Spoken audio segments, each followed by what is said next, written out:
And good morning, good afternoon, good evening. We're actually right at the afternoon here, so happy day to you. We are going to be here watching live and giving you some commentary. And apparently, one of the many voices who may be giving better commentary than what's provided for later on today as we watch the Ghana Black Stars take on a debuting Cabo Verde women's side at the 2026 Women's AFCON, which again, reminder, serves not only as an AFCON championship, but also the World Cup qualifier. And we've seen a lot of interesting talking points so far. So as always, drop on in. Welcome to our channel. This is The Shape of Football. We do primarily Canadian African content. So with AFCON here, we certainly are going to be here talking about it. And quite frankly, two interesting results already will be the talking point for this tournament so far. But learning and the things that have come across, what have we noticed? What have we learned? We're going to talk about that as we get ready. So, as always, hit that like button if you like this type of content. Subscribe if you want to see more every day for WAFCON. We're going to do our best to be here at 3 p.m. So, in about 3 hours' time, right after the first matchup for the day goes on, we want to be right there, recapping the game that was and talking about the game that is coming. And after match day twos, we'll be recapping both games, or we'll be there for both games and then going from there. So that's what we are going to be doing here. But as we said, we've had a lot of interesting results that have come through so far. And let's talk about them as we see the results here. So far, you had Senegal falling to Algeria in Group A, Morocco convincingly over Kenya, another debutant, Tanzania defeating South Africa. I think that's the first eyebrow raiser of the tournament, no doubt.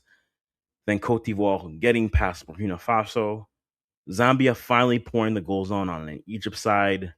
And Malawi versus Nigeria. That gets the most interesting results so far because of how this is set up. And I think for a lot of people, we were excited to see Malawi here because you have the Chwinga sisters, Temi, Tabitha, there. We're like, okay, cool. Let's see what they can do at this level. And for those of you who are not familiar with their game, that's why I said I thought Group C is going to be a very fascinating group because with Group C, you have a Zambia side who are a very good transition side with two good forwards. You could argue that Malawi is effectively that, but with just quicker forwards. And the Nigeria side, who we've watched. And on our channel, I did a preview with the Ghana Niger Ballers. It's on the channel. I advise you go watch it. And he brought up some concerns about this side, the Nigerian and Super Falcon side. Were they prepared enough? Were they given enough preparation, enough time in camp, enough friendlies leading up to this? And one game in, again, we're jumping to a conclusion, but one game in, the fears are justified. And so now we look at that group and it gets rather interesting just because of how the matchups do work. Now, reminder again, the matchups are Group A winner plays Group B runner up, and then Group B winner plays Group A runner up on two different sides of the bracket. However, because there are 16 teams in this competition, there are no third place slots, which means though you may have lost your first game, you have to battle to make sure your next game is a win. It can't just be you have a win and you have a chance. Teams that fell, especially you're looking at Nigeria and South Africa, you need 3 points to give yourself a chance at second and maybe an outside chance at first. And that's what sits there. And because of that, with first place probably in the books for a team like Morocco, Tanzania, you could argue, have a pathway that could go directly into first place, which means a South African side, for instance, could only be able to fight for second, which means come the quarterfinal round, you could be looking at South Africa, Morocco, possibly fighting for a direct spot to the World Cup as well as a slot in the semifinals for this women's AFCON. This is what the games have been so far today. We have Ghana's Black Queens versus Cabo Verde. later on today, in about an hour's time, we will throw up lineups and such when they are available. And then later on in Group D, you have Cameroon versus Mali, which will be a fun tilt as well. But the story so far are the groups and where the teams find themselves. And let's just go with where the groups stand. Again, in Group A, you have Morocco, who are standing on top of their group with a +4 goal differential. Algeria, winning their game 2-0, are in second with a +2 goal differential. Their next matchups, Senegal plays Kenya. And in that matchup, you could argue both sides need a win. If Senegal versus Kenya ends in a draw, really the only side who could have a shot, I think, based off how Morocco was playing, would be Kenya, and they would need to get a win over an Algeria side. Now, if either Senegal or Kenya win that matchup, I think specifically when you get to Kenya, to me in Group A, I think Kenya is the team that is the most alive because they've already faced Morocco. If Kenya gets a win over Senegal, and then they could maybe get a draw or a win versus Algeria, they give themselves an opportunity to finish in second. So really, that's where it is. Senegal have yet to play Morocco, and not to say that we're chalking it up to a loss, but based how the Moroccans looked, it's hard to not have confidence in them to get through. Right? You go to Group B. Again, the first surprise of this tournament, Cote d'Ivoire beating Burkina Faso, but Tanzania defeating South Africa. Banyana look, they had a lot of possession, just were very poor in front of the net, and it cost them. And now they have a Cote d'Ivoire side. And I don't think that's the issue with South Africa and Cote d'Ivoire. The issue is that Tanzania is playing Burkina Faso. And so if Burkina Faso falls to Tanzania, they could find themselves, Tanzania could be at 6 points in match day 2 and go into their last matchup with Cote d'Ivoire and only need a draw to possibly get out of this group and top that group. I don't think many of us had that as a possibility for certain. And so that really does open itself up to some possibilities for their Group C. I mean, this is now the group of the tournament. We've seen Malawi send their opening message. We saw Zambia send their opening message. You expect a Nigeria, a Super Falcons team to respond at some point. Better second half, but just too little, too late for them.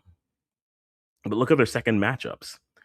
Malawi facing Egypt. Malawi finds themselves in a similar situation that Tanzania would be, which is a win. And I mean, based off of the pace that they were giving, Malawi versus Egypt, I expect that to be a Malawi win. Maybe the defense will be a little bit tougher, but Malawi, I thought, were able to really use their pace up front to get behind and create their opportunities. And if they get a win versus Egypt, which I kind of expect them to do, they're already at 6 points. And now Nigeria need to play the game of their tournament just to stay alive because not only did they not win, they're now behind they're behind 7 goals from Zambia. And so Nigeria needs a win. And that means once we get to the fifth, the Malawi Zambia game, like that to me is all of a sudden the game of the group stage because it's just gonna be long ball, sprinting forwards, goals the whole game. That game's gonna be vibes. That's what it's aiming at. That's what it feels like it's going to be. And then Group D, we're getting going today. A lot, I think, we're going to decide based off how we see the teams play in this game.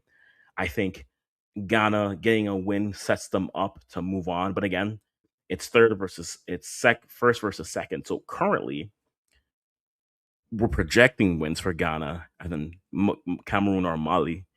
But if that happens, Ghana would be scheduled to face Malawi, a side that they have already faced in friendlies.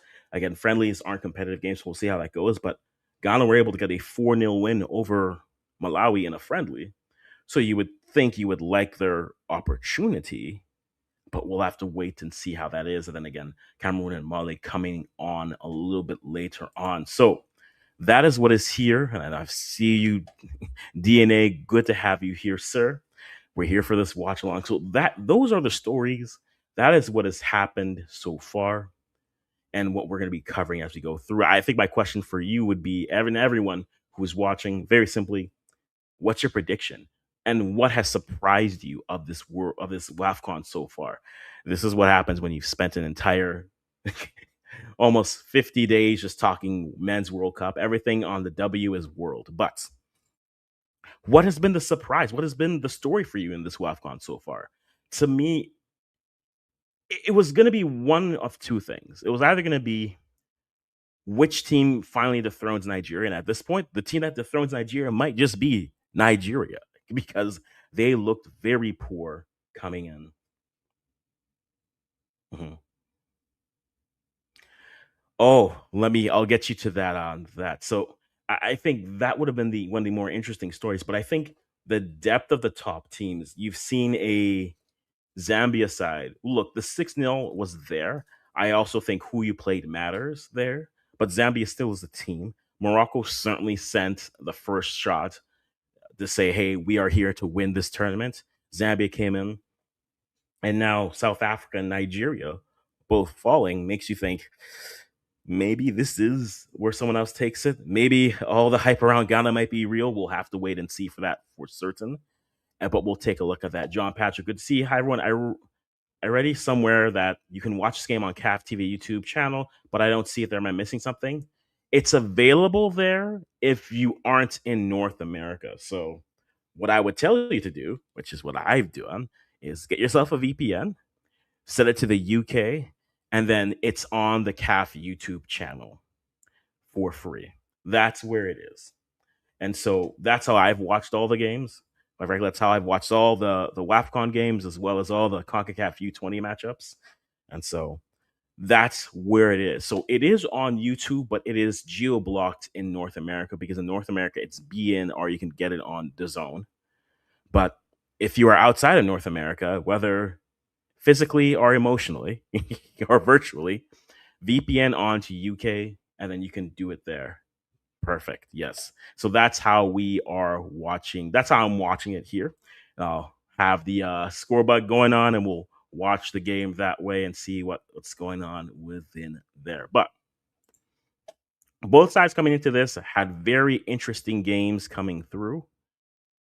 Um, I think certainly had very interesting games too. So these are the last four games that the teams played prior to coming to this World Cup. You had Cabo Verde falling to Morocco. You had them falling to a draw versus Cote d'Ivoire.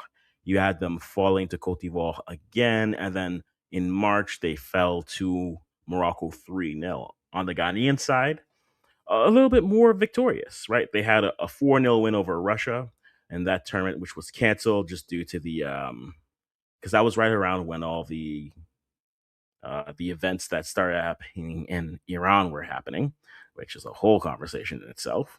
You then had them defeating Cote d'Ivoire in July in their prep tournament, in their prep friendlies. They played Tanzania in a closed door that ended 0-0, and then defeated Mali 4-0, 2-0 at halftime in their game. And so I think both sides are coming in rather in different types of form. I think on paper you pick probably Ghana to get through, and I'll give you some names once I take a look and see the lineup to see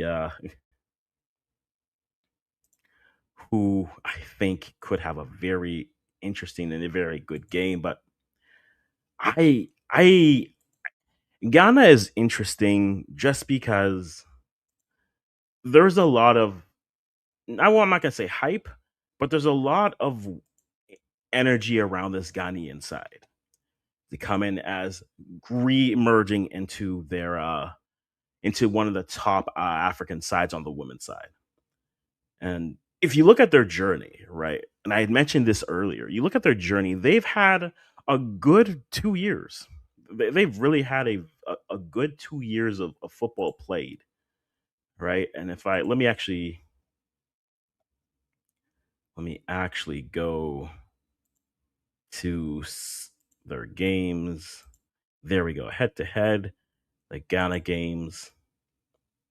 Perfect, perfect, perfect. All right, this is on Soccer Way just to give you a viewpoint. Ghana have they've been steadily improving. And I think that to me is what makes why I'm a little bit more intrigued. I'm not fully bullish on that side, but I'm curious to see what they could do. Right. So we start this off here again. Cup of Nations, Olympic qualifying. They had made it through. They fell and lost to Zambia 4-3 on aggregate. Away goal got it done. They lost to Japan in a friendly before that. Friendly again versus Morocco 1-0. They beat Senegal. They fell to Senegal. And then right here, this is where I think things start to get very interesting. Also of note, this right after they lose to Zambia, come the next year, they lose their coach. So come February, they have to find a new coach because Nora leaves Ghana, goes to Zambia, and she's been with them since. So you go to 2024, 2025, you have a win versus Senegal, or sorry, a loss versus Senegal. They have a 3-3 draw versus Cote d'Ivoire. They lose to Cote d'Ivoire. They defeat Mali 3-1. They defeat Benin 4-2. They fall to Nigeria 3-1. That's before last year's AFCON. And then at AFCON, they go 2-0 loss to South Africa, where Bayern Banya were the better side. No one's going to doubt that. They draw Mali 1-1. They get the win versus Tanzania 4-1. They move on. They beat Algeria in penalties. They play a good game. In this game versus Morocco in the semifinals of the Women's AFCON last year, they I think the stage was a little bit too big for them, a little bit too bright for them. And as a result, they fall in penalties 4-2. They beat South Africa in penalties to win third place. And then from there, in AFCON qualifying, they defeat Egypt 3-0 and then 4-0. They lose to England away 2-0. And then it's 4-0 over Hong Kong, 4-0 over Russia. They play a friendly, they defeat Cote d'Ivoire. They draw Tanzania, and then they defeat Malawi. It's been a side that I feel that since Olympic qualifier, they've been starting to round into better form. And I think that is where I'm not to say I'm fully bullish on this side. I think for this Ghana Black Queen side, the World Cup has to be the minimum of this tournament, which means they need to make it to the semifinals of this tournament. Now, it's not an impossible ask to say, could they make the finals? I think if you look at how a side like Nigeria have looked, they look a little bit vulnerable, but I'm not sure how much that is preparation or coaching, or it's prep or coaching. It's one of the two. You look at the other sides now because of their pathways only going to take them through Group A or Group B, or sorry, Group C or Group C is who their pathway will take them through. They're looking at that Zambia, and if they face a Malawi, that could be a very interesting game. If they face a Zambia, that could be a very interesting game. If they face a Nigeria, on paper you'd pick the Nigerians, but could Ghana play well enough to move forward? Those are the questions. Those are the things we look for. And I think for me, that's where this team gets very, very interesting in terms of what could be and what could come from there. But as stated again, we're going to be here. We're going to be watching that game and we'll be providing commentary as it comes through. And so as we wait, we're about 40 minutes away. I see about 10 of you in the stream. Appreciate you guys being here. We'll be providing some commentary as the game is going on, and we'll enjoy it. If people want to swing by, the link is the same. So if the general cast of characters come by, we will certainly welcome them because I, for one, just excited to have more football to talk about. It never ends. Footballing, it never sleeps.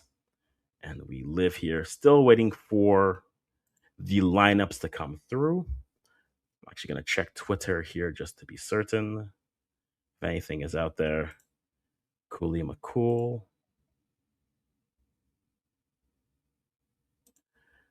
Cooley McCool.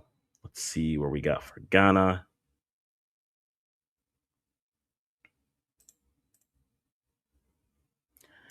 Anything, everything.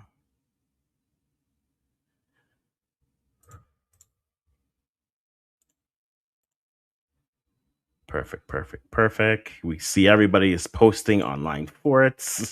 Asamoah for Ghana. We have Nigeria aftermath. We have all the things that are happening. But let me actually see. Nope, nothing on the lineups for the Malawi game. So can't really look at that specifically. But that's where it's going to be very interesting. And I think for me, this is where I'm curious to see how everyone thinks. What's your predictions for this game? Who are your players you're looking out for? What are you hoping to get? Who are you supporting? Anything. Let me know where you're at, what you're doing, who you're supporting. I am curious to see because I feel that it's a little uncomfortable to for me. I think this Ghana side should be looked at as if they don't make the semifinals here, I think it's a disappointment for them. But based off how some of the other teams have looked, I think this is certainly going to be it will certainly be a conversation. It'll certainly be a game where we look and say maybe something interesting could come about this. Let me actually check Sofa score here to see if they got a lineup out.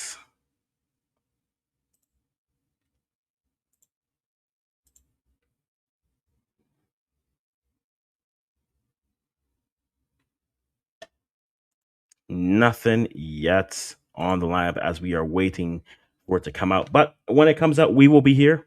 We'll put that out there. But let's actually, what I'll do is I'll actually take a look at the squads here because I think that's going to be the interesting thing for me. I think here, for where I am, again, I'm in Canada. For those of you who aren't aware, this channel primarily does Canadian and African content. And so one of the fun things for me in this tournament is to see the Canadian African content that is happening at Women's AFCON. And primarily it's there's three players in the new Northern Super League in their second year who are playing. We got two Ghanaians and one Nigerian playing. Esther Koronko plays at AFC Toronto as well with Linda Wusu, who's at AFC Toronto, and then Evelyn Badu. The Ghanaians came this year. Last year, it was all about Esther Koronko, fully deserved.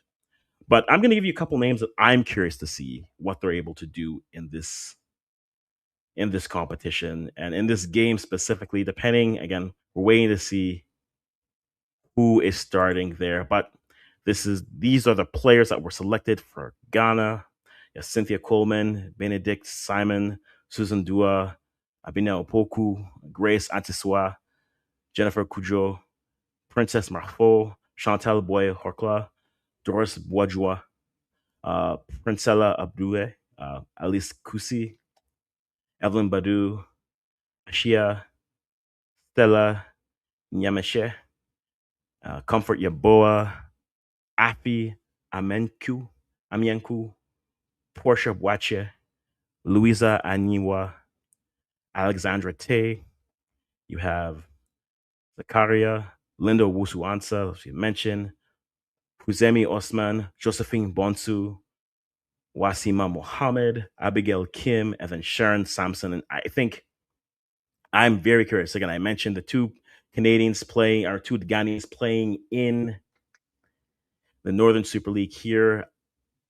I think for me, all eyes for Ghana are going to be on Doris Boadua, who is their striker, their nine, their talisman. We are going to need a big tournament from her, but also Chantal Boy Halorka, who I think, though coming playing at Nottingham Forest, I think in the middle could be a very interesting creator for the side.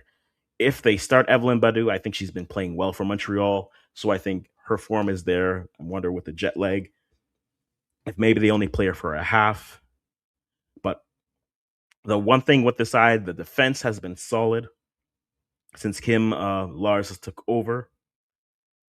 And I think I'm very much curious to see if the goals will come through. Again, uh, Doris had a hat trick versus Malawi in their friendly before this tournament. So I think for me, the three names, again, simple, very cherry picking S, but to me, I'm looking at names, assuming they start. We don't know that for sure, but Boris, Boadua, Chantel, and then if they start Evelyn Badu, which I think they should based off how she's played, Again, a very good young core for this side. Yes, they have players who have some senior players in the side.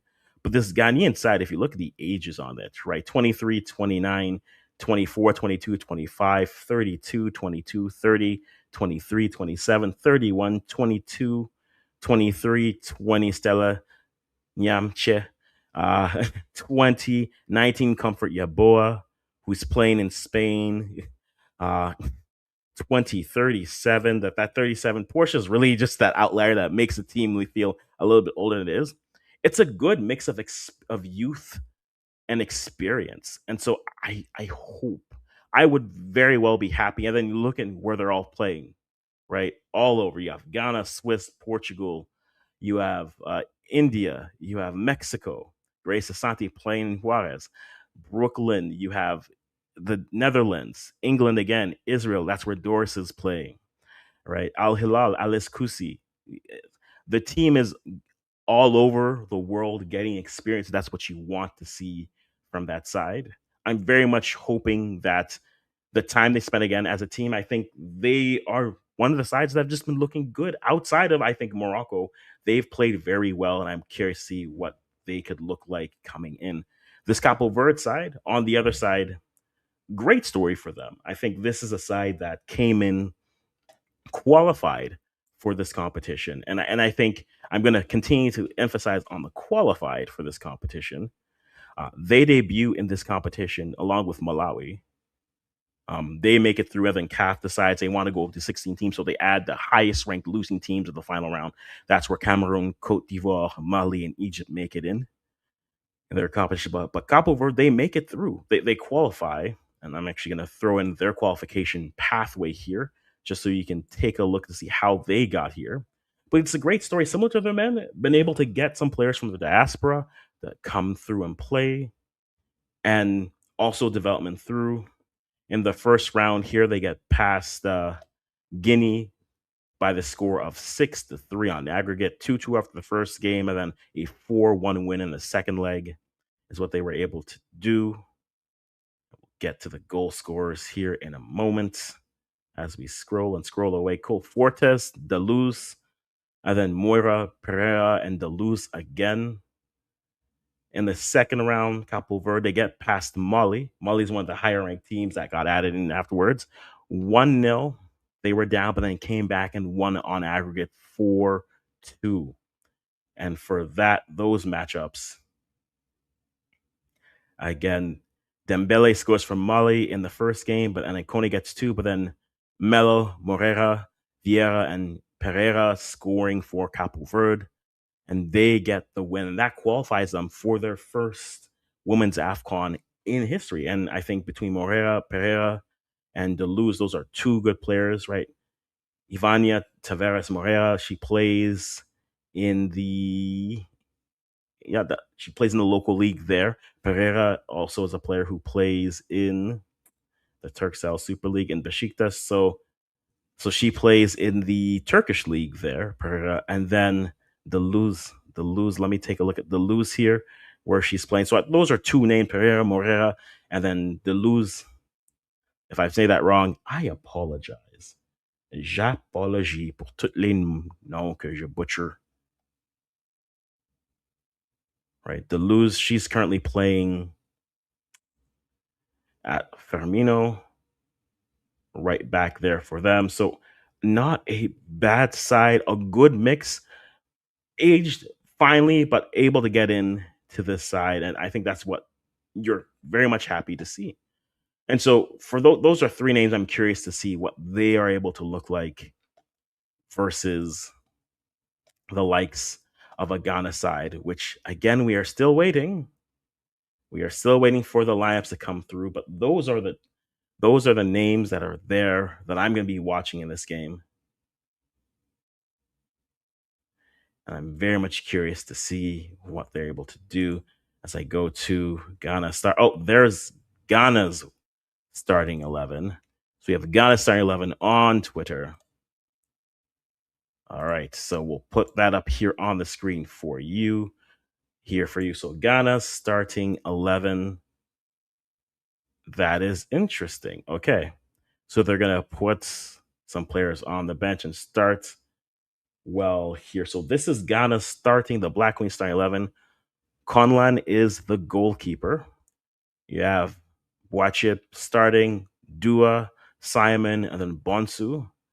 Asantewa, Kujo, and Princess with Boy Hokla, Kusi, and Boadua is your starting 11. 1, 17, 3, 2, 23, 5, 6, 7, 8, 11, and 9 are the numbers. On the bench, you have Opoku, Adubea, Anas, Badu,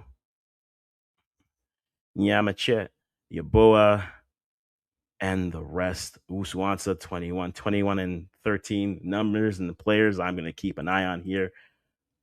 See if I can find. And they are wearing their red. They're wearing their yellow today.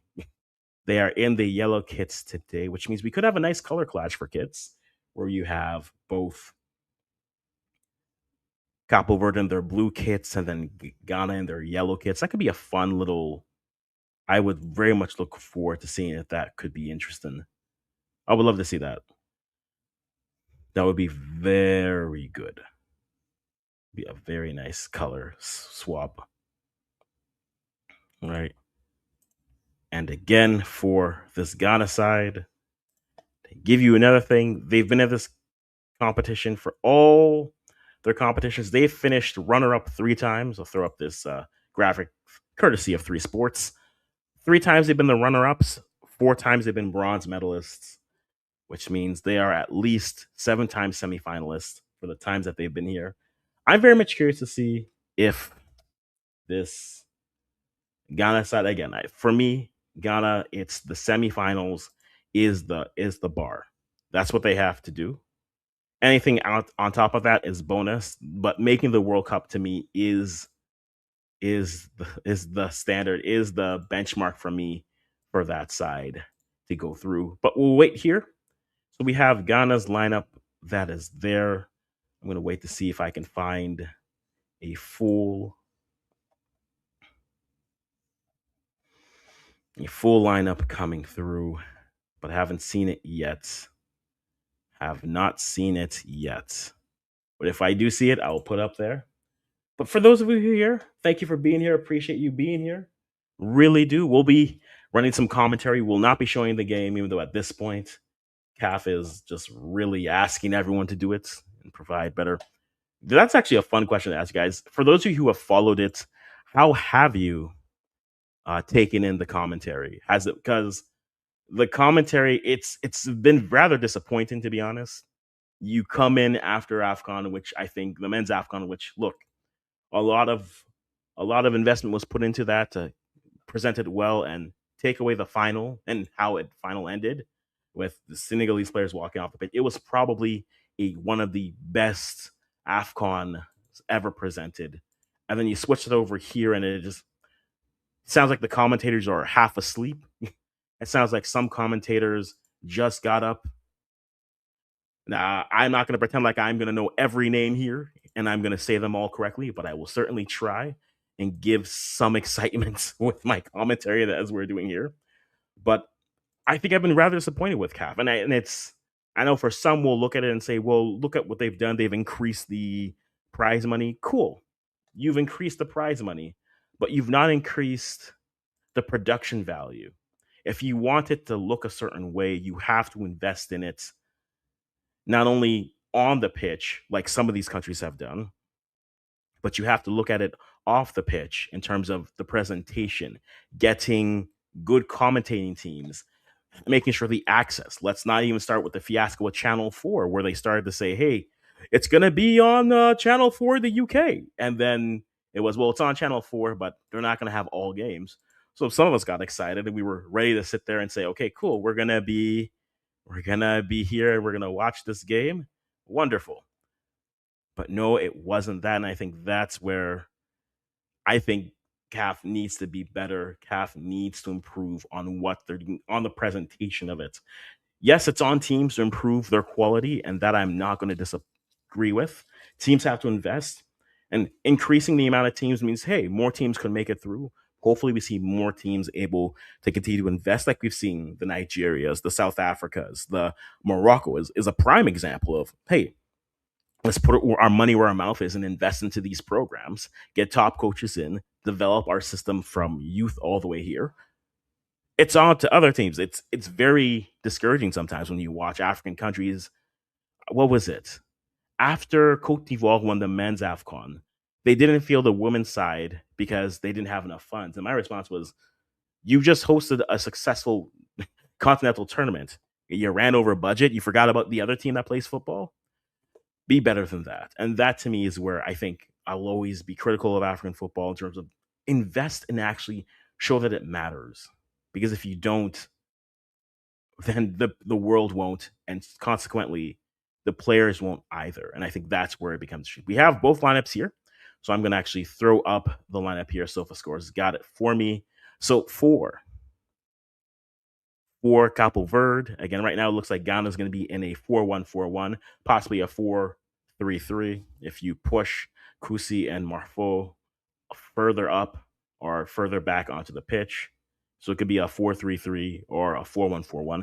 For Cabo Verde, you have Rodriguez and Nets, Irlas as your left back, Vieira as one of your center backs, Kelly as the other center back, and Rodriguez as your right back, Cardoso, Melo, and Semedo. That is your midfield trio. And then Tavares is leading the line with Wanan and Moreira on the left, on flanking her. That is the lineup with Silveria, Nadio leading and coaching from the sideline for Cabo Verde, and then Kim Lars for Ghana. Those are your lineups. We're at 17 here. And the question for that I have for everyone here is, what is your prediction? What is your prediction? Look, I've been wrong on two specific predictions, and if you thought they were the South Africa game and the Nigeria game, you are correct. But that is where it currently sits. And so for me, I am curious to see what they're able to do with this game. I think my prediction, and I'm curious to see anyone who is swinging by here, what your prediction is. My prediction for this matchup is going to be a very simple. I'm gonna go a I'm gonna go a 3-1 victory for the Black Queens. I think Doris gets a brace in this game, and then Princess scores the third. I'm going specific. That's what it is. That's where I'm going to go, and I'm going to go with a for Cabo Verde. I'm going to go Moreira gets down the line, gets behind her defender, and is able to slot one past Conlan. I'm going very specific with my predictions here. So I'm going to go 3-1 is my prediction for this game. We'll see if it holds up. Uh, certainly see if it holds up. So far, I don't think any team that has qualified for this WAFCON has not shown themselves well. I think the teams, actually, Cote d'Ivoire made it through. That's a lie. So we've had a mixed bag. You had Cote d'Ivoire making it through on their round, and they beat Burkina Faso, a team that didn't qualify. And then Egypt on the flip side, they fell hard to the Copper Queens. And then we're going to have Cameroon and Mali. They'll get going there. So that's my prediction. I'm going 3-1 Ghana over that side. I'm curious for you in the comments. Anyone who wants to put in, feel free to. What is your scoreline prediction for this game? And also, since you're here, who is your favorite to win this competition based off of nearly seeing everyone playing one game? Right? Once we've seen nearly everyone play one game, I'm usually wait a game or so before we decide who I think is going to win or who is going to play well or not. But I'm going to say a 3-1 win for Ghana over Cabo Verde. But winner of this competition, based off of one game, I mean, Morocco looked like the team that are playing like they'll get it. Let's see if Nigeria can find their form. We'll see if South Africa can turn it around. We'll see if Zambia can just outscore their defense, because that's the question for me. I wonder if Nigeria and Zambia will still end up how it did in last year's Women's AFCON, where Zambia tried to create, but the defense for Nigeria just really left the Copper Queens with nothing to show for. Now, thankfully for them, in this competition, again, as it is also a World Cup qualifier, we have, if you make the quarterfinals, you have two chances to qualify for the 27 World Cup that's happening in Brazil.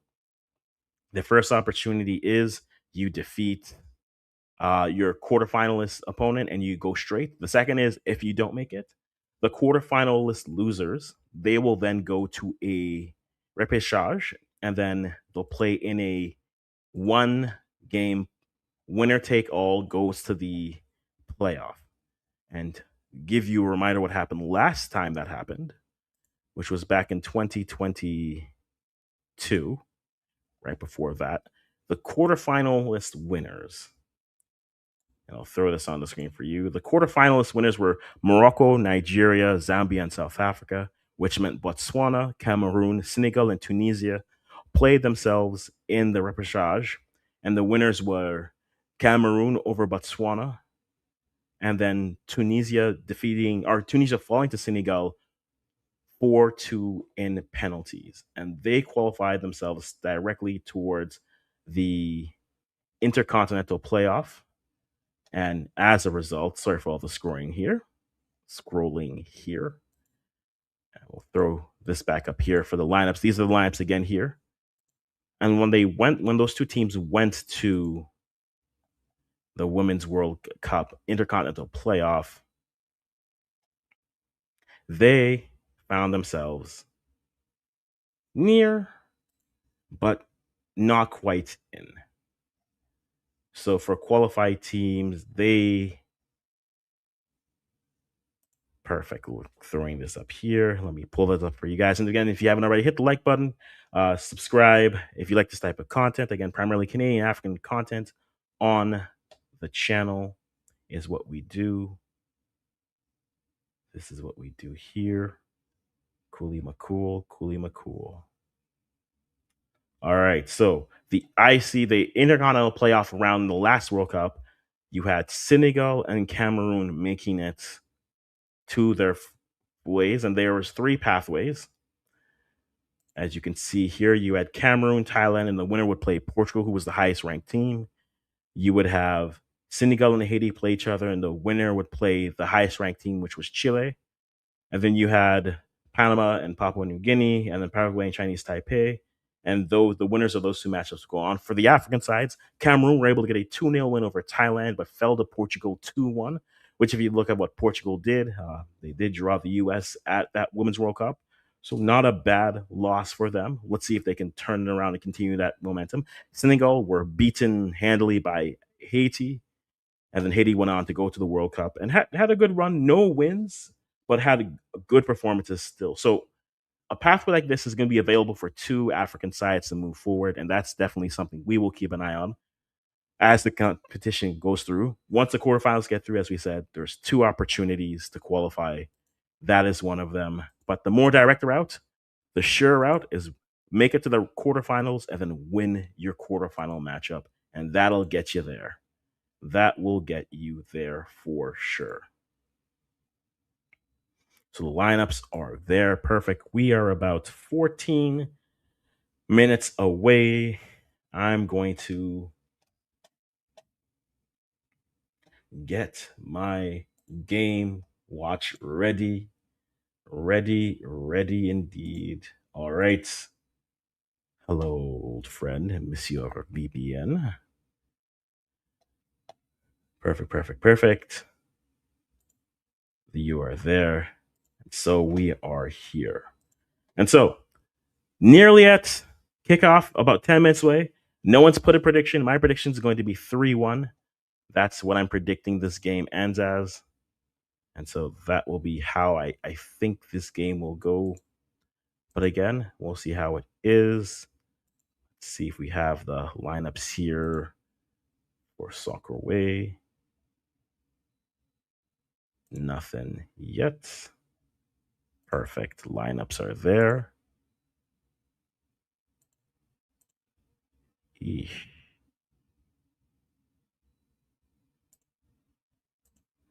Everybody be out here. All right, so let me throw this here. Actually, we'll do the AI score here because that'll work. Yep, that'll be a lot easier. So that is the lineup. Not all faces here, but that is the lineup for Ghana versus Cabo Verde, their first ever appearance at the Women's AFCON. Ghana returning after not qualifying for the last.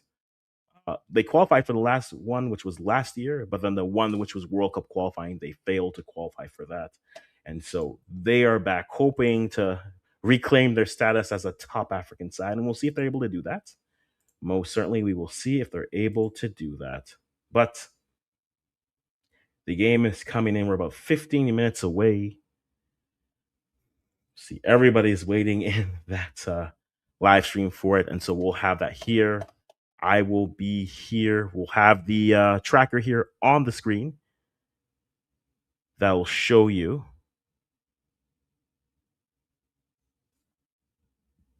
That'll show you. Okay, I'm delayed slightly, but that's all right. That'll show you what's going on the pitch, and I'll be providing some commentary for you as we're going. And so I'm looking forward to that here as well. Looking at the different chats as we're here, we'll be here. If you like this content, again, reminder to hit that like button just to show your support and hit subscribe to the channel. We're trying to hit 5,000 before the end of the year. And between this competition, the CONCACAF men's under 20 competition, both U17s coming at the end of the year, the women's U20 coming at the end of the year, CONCACAF uh, women's World Cup qualifying, we're definitely going to be doing our share of football. So we'll be here a lot, and we'll have our regular cast of friends and characters who will be here to provide commentary along with us. So that might be a slow show, and that's okay. But we are definitely going to be here, and we're definitely looking forward to it. And thank you again for deciding to choose it to spend it with us. I'll be representing Ghana for the record. I am Ghanaian. So if you're wondering where my allegiances lie, they lie with the Black Wings because they are the only team that won't disappoint. They won't hurt me like the Black Stars did. They won't hurt me like the Black Stars did. That is most certain.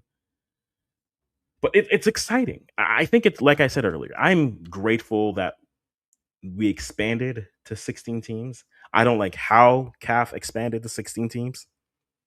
I thought they should have at least let the teams play to qualify because again, a side like Benin, who I felt were near qualification, they just missed out just because they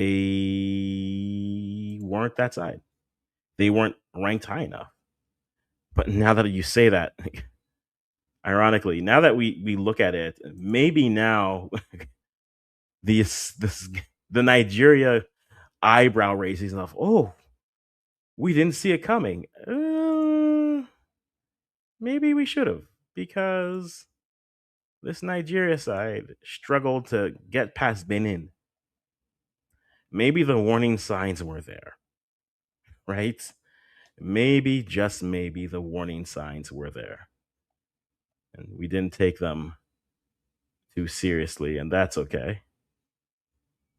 But now that I think about it, like maybe it was there because, yeah, in the second round, Benin fell to Nigeria 3-1. It was 2-1. It was 2-0, then 1-1. And so that became a thing. But then Benin, now I'm curious to see what Benin's run was, just to be certain, because Benin. In the first round, Benin got past Sierra Leone 5-2, right? And then in the second round, that's where they fell to. That's where they fell to Nigeria 3-1, 2-0, then 1-1. Stall defensive work. But that makes that interesting because now I want to take a look at the FIFA rankings.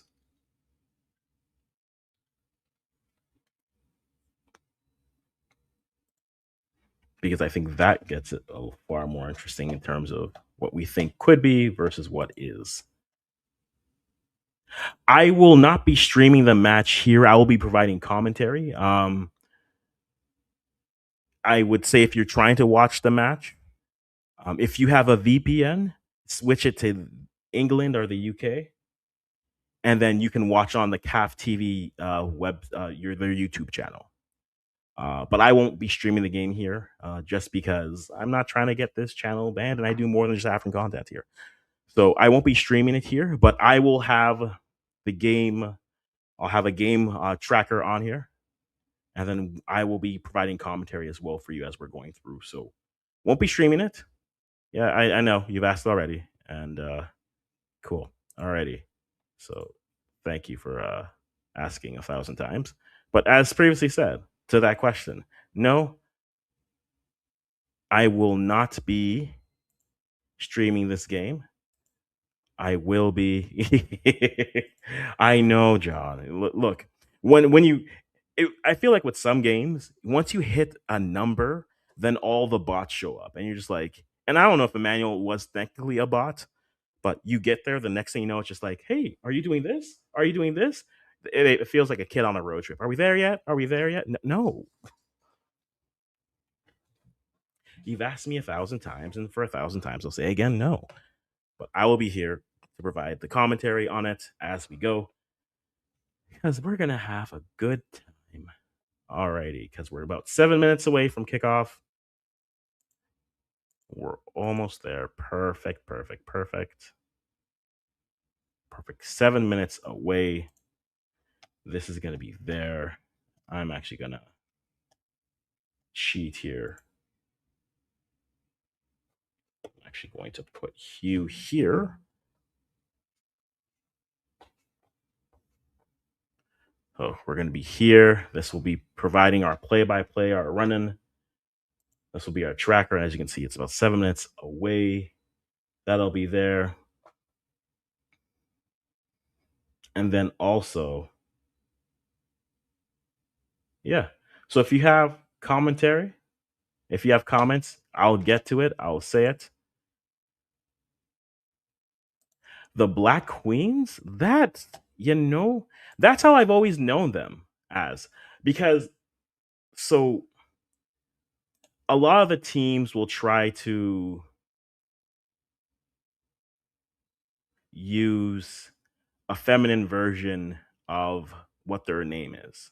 In Africa, you'll see that, but that doesn't always happen.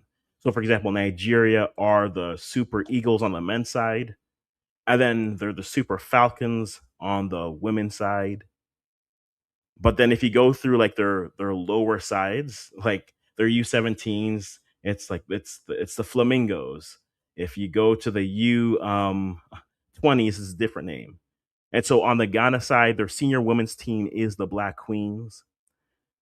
The black the U 20s, I believe, are the Black Maidens, and then the U 17s, I believe, are the Black Princesses. So again, trying to run off of it because on the men's side, it's the Black Stars, and then there's the Black Meteors, there's the Black Satellites. So they kind of run it through that way, which, hey, power to you with your creativity and how you want to run it through. But they've been known as the Black Stars for a bit, actually, all my life. I've always known them as that. But let me actually see when. Let me see if I can find that actual answer for you.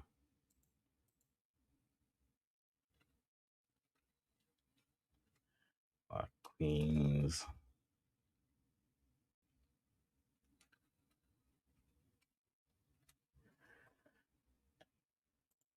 Search, search, search away. All right, so about 4 minutes away. We're waiting for it. Coverage starting.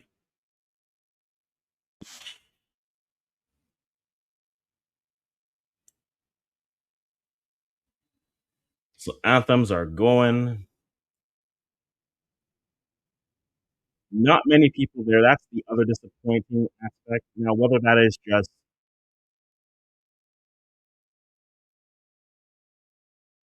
oh, for sure, it certainly is a creative and a fun name to have, right? Some nations have their own unofficial name. Yeah, right.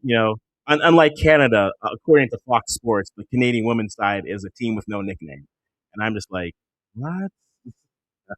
Yeah, right. Jamaica's the Reggae Boys. And on the guy side, it's the Reggae Girls. On the women's side, like girls, you have the Soca Warriors for Trinidad and Tobago. You have the Spice Boys for Grenada. Like again, they have things that are common to them. We have Cabo Verde in their white kits today, which that's disappointing. That's very disappointing. I was hoping for a what's it called? I was hoping for a color clash. We're gonna go yellow versus white here, but you can see one grouping of fans with Capo Verde flag and then nothing else. I am disappointed with just I don't know if it's a ticket issue, I don't know if it's a travel issue, but it is a little bit disappointing just the lack of fans in the stands for games that and even with Morocco hosting, I think you can definitely feel for them, and maybe that's just a problem with a tournament hosting fatigue.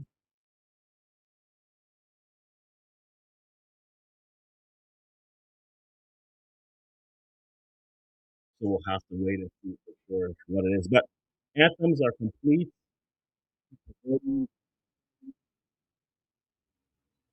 I don't want to hear the commentating here. But so they are there again one last time for the lineups in case you are late coming in. Let me get that lineup for you. So for Ghana, you have Coleman, Bonsu, Dua, Boache, Simon as your back line and goalkeeper. Kujo, Marfo, Asantawe, Boy Horkla, Kusi is your midfield, and Boadua is your starting nine, your striker.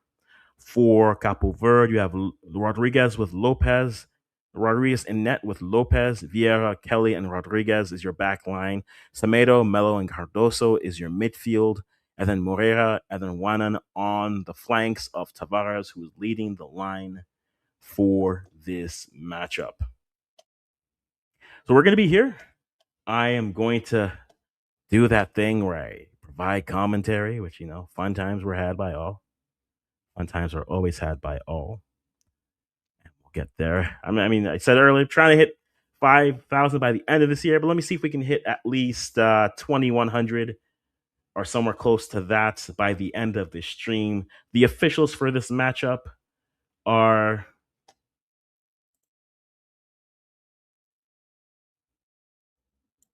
okay, our Moroccan crew. So that's nice. A full Moroccan crew. Hermase Hamdi, Nuajli, and then Grimmy. That is your team. Ghana in their yellow kits. And then Capo Verde in their full whites with the picture. In the VAR room, we have Issa Sai from Senegal, and then Morocco, Bouachi, who are standing as VAR technicians.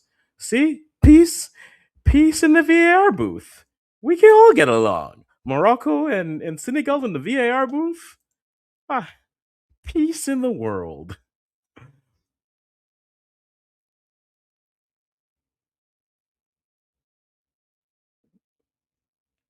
All right, and then just a correction on the broadcast, they have Tavares and Lopez up top around Moreira with Cardoso and Wanan and Melo as the midfield. So that is a slight correction from what I just said based off of what's the broadcast. Again, I'm going with a 3-1 win for the Black Queens. We'll see what we're able to do with that. But we are getting ready to get underway. Perfect. Leave your score predictions, leave who you're rooting for. Big game to see how this game goes. Again, the winner of this group will play the team that finishes second in Group C. So that's the Malawi, Zambia, Nigeria, and Egypt group. And so we will wait and see how that goes through. And this, of course, I'm going to be 30. There's nothing I can do to be on time with this stream. 30 seconds behind. Unbelievable. So we have kickoff right here. Kickoff is here. Alrighty. Perfect. And here we are. The game begins. So Cap Verde with the ball passing through the middle, going back out, trying to build up, got to applying a little bit of pressure. Deflected pass that's going out for a throw in. Thrown for Cabo Verde. Again, early into this game, still nil-nil. As you can see, we will update the score tracker up top as it goes.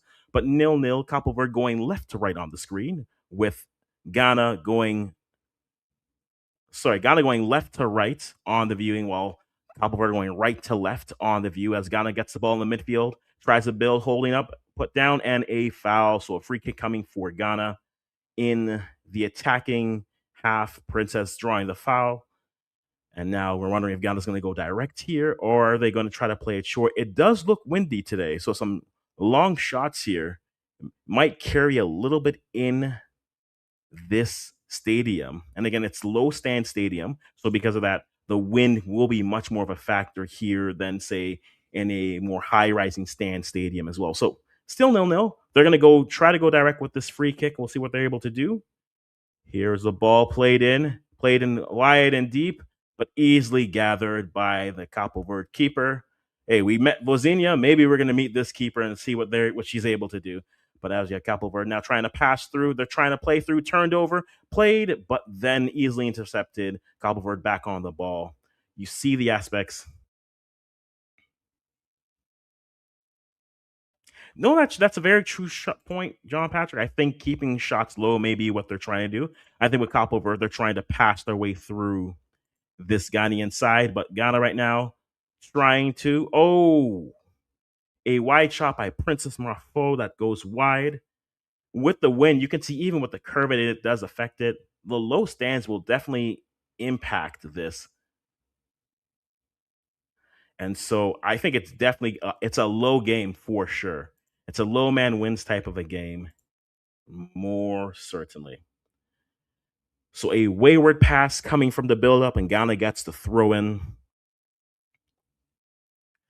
And here we have a nice shot of Kim, who I think has done. Kim Lars has done a good job of getting this program and building what Nora built off of. Nearly trips on the ball, but again, Cabo Verde are not pressing too much, so gets away with it as we move the ball right out. They try to go through the middle, tries to hit it to Chantal, but can't get it. Tries to go in the middle. Bad deflection goes back to Cabo Verde. Cabo Verde puts the ball in, but it's chested by Ghana, and now they're going to try to pass the ball here. Princess back to Bonsu. Bonsu looking, passing back to Princess. Marfo now going up the right side, tries to push through a slight push. No foul call. Play continues, but easily then taken back in. Deflected pass. Going back to Cabo Verde.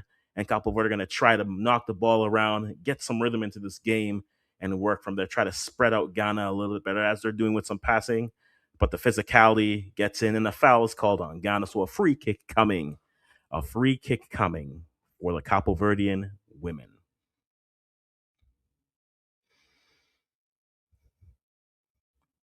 But this, as you said, John Patrick, this is a game for some good passing. If you're going to go long, you better win that ball, because if not, it could turn into a very interesting situation. But still nil-nil, still in the third minute of the game so far, as the ball goes headed in off the free kick, headed up, but not clear, and then finally cleared out by Ghana as Doris tries to get to the end of it, cleared back in, chipped up to the wide, but gained by Cabo Verde. Some physicality by Ghana. Tried to get the ball, still on the ball, passing it back, and now Cabo Verde tried to pass it, deflected. Chantal gets the ball. She's bumped off the ball. She gets back up. No foul. Play continues.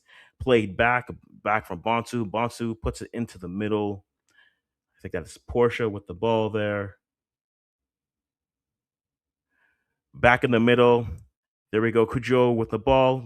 Going through the middle. Bringing the ball in. Kusi now with the ball. Looking to see if she can beat someone. One-on-one, no. Puts it inside into the middle. Doris. Too far for Doris. Easily claimed by the Cabo Verdean keeper. But a good idea there by the Black Queens. They are really trying to build up, but they finally get the ball and the build up out wide. And Cabo Verde now get the ball, now are advancing. Now they are advancing. Beats one on the dribble, puts it back into the middle. She's got some options, but bumped off the ball. Ghana gets the ball back. Back to Princess Marfo, who's looking, turns back, and she now puts it back for some build up as Ghana wants to start to go quickly, but they will now settle this game down a bit. Still 0-0. It's a score. As Kusi gets the ball, tries to backheel it, but it's a bad pass. Cabo Verde now coming through. They play the ball into space. She gets to the end of it, and easily. That was a chance. That could have been something. The pace of the strikers, it's a thing. We saw it with Malawi, but the Chewinga sisters are certainly not an unknown element. Bonsu now with the ball. Ghana's got to be careful. That's a warning shot. The pace of their striker is definitely going to be. Agreed there. Agreed there, John. Ghana's pressure has forced Cabo Verde to work really hard when trying to get the ball. Now the ball to Doris. Chips it over the goalkeeper. Will it be the first goal? And there it is. First goal of the game. Boris Dua puts it in. 1-0 for Ghana. 1-0 for the Black Queens. They open the scoring and they begin their WAFCON campaign. Opening the scoring 1-0 Black Queens. 1-0 Black Queens. And there it is. 1-0 for the Black Queens. They are looking, starting how they'd want. Doris gets the long ball, flicks it over the keeper. Goalie caught in no man's land and into the back of the end. Ghana starting off very well and now back on the ball. A lot of trips. That's the second time I've seen a Ghanaian player trip over the ball. As restart here, as now Cabo Verde now trying to build up a long ball back into the midfield. They get it, try to play it over. Bonsu looking, who's she looking to play? Plays it out wide, and a foul is called. Free kick coming in for Ghana. 1-0 for the Black Wings. They are up. Early goal from Doris Wadua. 1-0 for them. A long ball out of nowhere, and they get it done. So, not too mad, but they decide to go more direct in this sense. And Doris will give you those opportunities, no doubt. But I think they have a lot. Attack isn't Ghana's problem. I've loved their defense leading up to this. But I think Cabo Verde have showed enough that so far that I don't think Ghana is going to have to outscore them to really give themselves a chance here. As we have Kusi building on their left, getting past, playing it back into the middle. Sorry, now Kusi with the ball. Now they're building it, now playing it back, and now Ghana have it. Center backs at the halfway line, playing it to Bont, but chips it over, tries to go to Princess, but headed down. Princess with the ball. And a throw coming into Cabo Verde. A throw coming into Cabo Verde. A throw. So here we have a Cabo Verde. The throw in comes.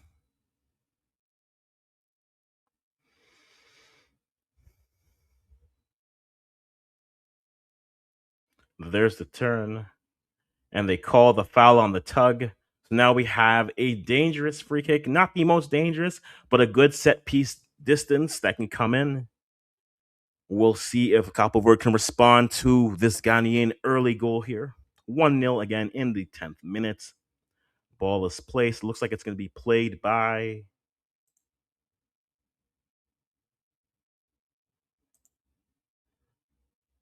Wanan or Lopez getting on the other side of it. Let me get my numbers and my players right. Wonderful, wonderful. So free kick coming.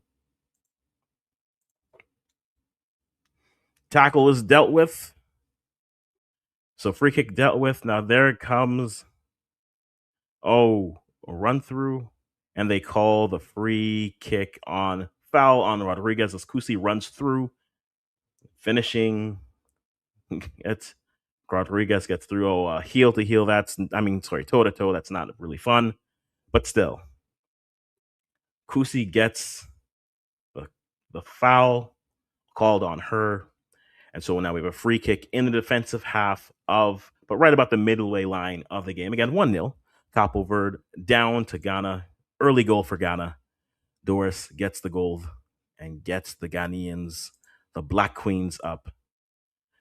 Cabo Verde go deep and dealt with. They are going direct, trying to win the second ball on these long free kicks. So Ghana so far winning the first ball, excuse me, but conceding the second ball often. So we'll see what they're able to do with this again. So Rodriguez with the throw goes in, dealt with, cleared by Ghana. Doris, and they call the foul. Sometimes I don't like when you call the foul there because they're already playing. They're in their buildup. Why not just let them play the ball through? They have the advantage, but that is all right. So still 1-0 as Conlon plays it out wide to her center back. Is played back into the middle from Dua de Boache. Out to Bonsu. Bonsu with the ball. Tries to put it out. Throws it back in. Down to Princess. Her touch is too heavy. Can't get past it. And now it's a throw coming to as Larissa wins it off of Portia. And now it's a throw in for Cabo Verde. So the throw is there off the foot. Again, not a lot of good first touches here on this game. We've seen slips, falls, and everything in between. As Bonsu now with the throw in for the Black Queens, puts it in to Dua. Dua goes to Boache. Boache goes, tries to switch it and gets it to Kusi. Kusi switches it onto the feet, cuts inside, chips it inside, sees he can find something, nothing, but second ball chipped away. Bonsu wins it, chips it back, and good control with the ball. Nice turn in the middle. Can Kojo get through? Can't. Back to Dua, who's now going to get it back into the midfield. Now they're thinking of going long, but nope, going to move it back around. The third, I'm telling you, I don't know if it's the pitch or the ball, but this is the third Ghanaian player I've seen try to pass the ball, but then can't get to the ball. Here comes Kusi again against Rodriguez. No, sorry, that was Simon versus Rodriguez. My apologies. Kusi was further up the pitch. And Sasha plays the ball out. And now I have Capo Verde building, getting into the half, but now resetting, giving themselves some space. Now Capo Verde with the ball, looking to see what they can create. Now they play it back. Doris trying to apply some pressure here, but nearly turned over, but continued on. Now here comes the Capo Verde. They head the ball down, looking for another play to play it off to, but nothing there. And back to Bonsu. And now here comes Ghana slowly with the build-up. And Portia goes long, tries to go long to Doris. Doris chests it, plays it out wide, looking. Kusi now with the ball, cuts to the inside, gets to the inside, into the midfield now, plays it out, tries to find Chantel, but Chantel is played off the ball back to Capo Verde. Now that's Capo Verde playing the ball, nearly quick passing. A lot of this dribbling back out and being cautious is nearly putting Ghana into some dangerous spots. But so far, they have the 1-0 lead. They have not been burned for their choices yet. But some good passing right now from Ghana. As I say that, it's a bad pass. Tries to chip it through. And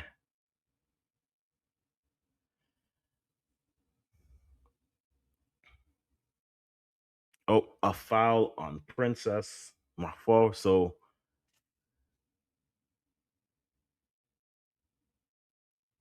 just looking at the goal here again. Again, just played it into space, chipped over the keeper. Can't do anything about it. And Ghana go up 1-0. Doris Boadua gets her tally going in this World Cup. We're about 15 minutes in. Still 1-0 is the score. And we are here waiting as the game continues to progress and go. Another good opportunity put away, but good defending from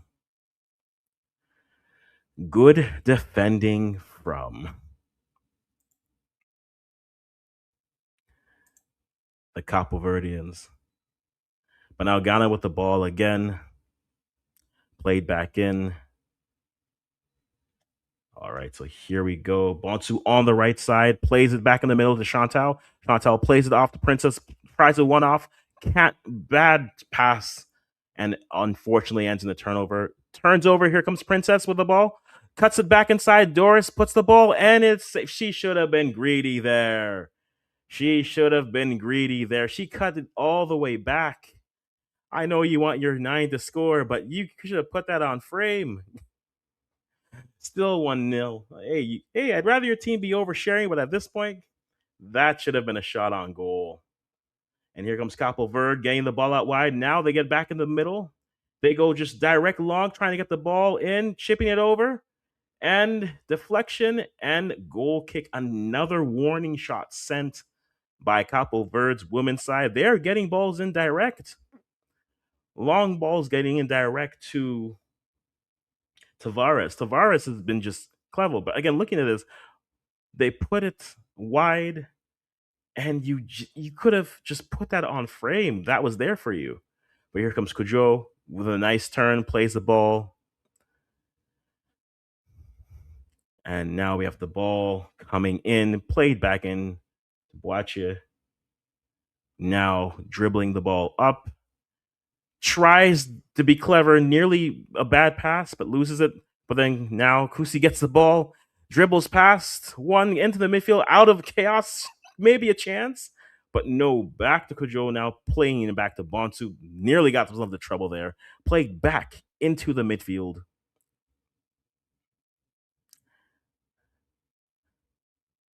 Back to Simon. Simon looking.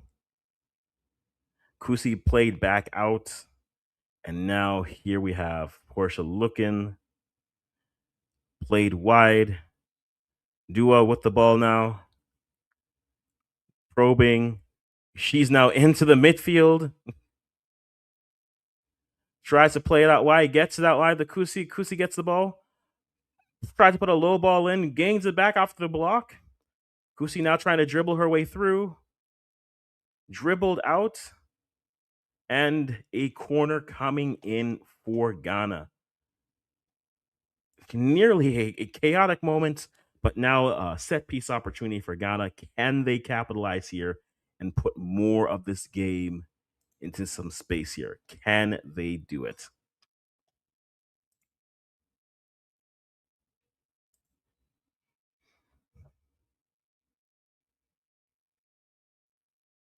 No, for sure, John. They are definitely outworking their. Oh, there's a break. Tavares now with the ball, turns, gets it. We have white jerseys arriving, chips it over, trying to go across. Ghana now shielding the ball, laying it go out with a throw. And again, these sides that we're not sure about at this level, they are certainly pushing. Their transition is definitely where you're going to see them try to ask a few more questions and get a few more answers here in this game. Cabo Verde in transition have looked lively. And for Ghana, just making better goal front decisions. They have the 1-0 lead. It should be 3 at this point. But Ghana has not made the best choices here. So the Black Queens that are there, the longest game stays like this. All you need is one transition moment, and Cabo Verde, I think, are going to be play well enough to get a chance.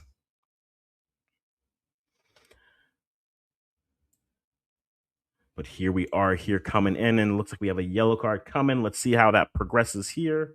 I'm about 30 seconds off.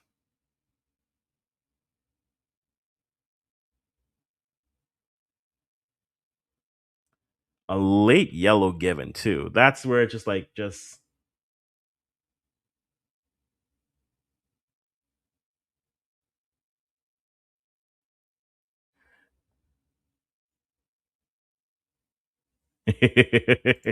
minus the goal. Yes, minus the goal is the important part. Minus the goal. Now Kojo gets a yellow here, and that's the call the ref is giving. I mean, it looked like a 50-50 battle. She didn't really put anything. I don't see anything. If anything, it's a twist on the ankle there. And I think that's what happens. And the ref thinks it's a step, but yellow card for Quadro here. And so now we have another direct set piece coming up here for Capo Verde. Can they create something? They go along here, claimed by Conlon and dealt with Wise. Held. And now we're going to have some Ghana build up here. Some Black Queens build up here as they play it back out. So you have Bonsu into the middle, play it out wide. Bonsu trips back into the middle, and a foul called on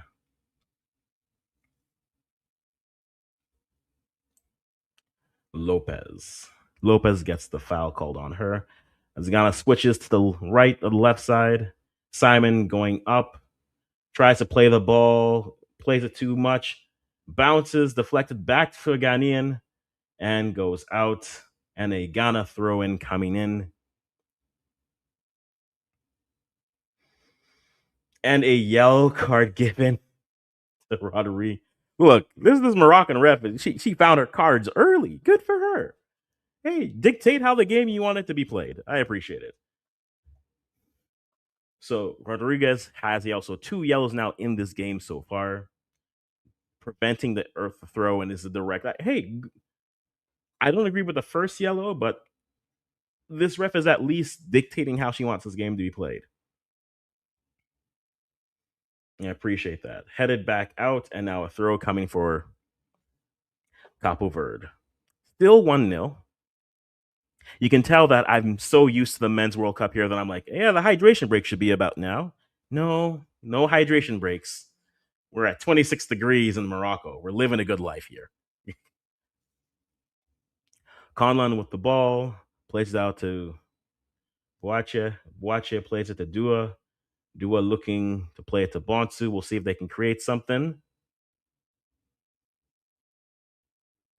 But Capo Verde are definitely now increasing where they're coming with their press as Quadro with the ball. She goes long, but dealt with one quickly, and now Capo Verde in transition. They keep the ball in the play. You have Tavares keeping it, bounces Portia off the ball, unable to do anything, played back in, nearly lost, but back in the middle. There's Chantal with the ball, winning it in the middle. And now Ghana looking to start to attack. Played out wide. Simon with the ball, cuts back inside to Boache. Boache now with the ball to Dua. Dua passing, looking back to Boache. Boache with the ball. Right through the middle. Chantal gets it. Plays it out wide to Kusi. Kusi looking, probing, looking to start her attack. Out wide. A step over. Cuts inside. Back to Quadro.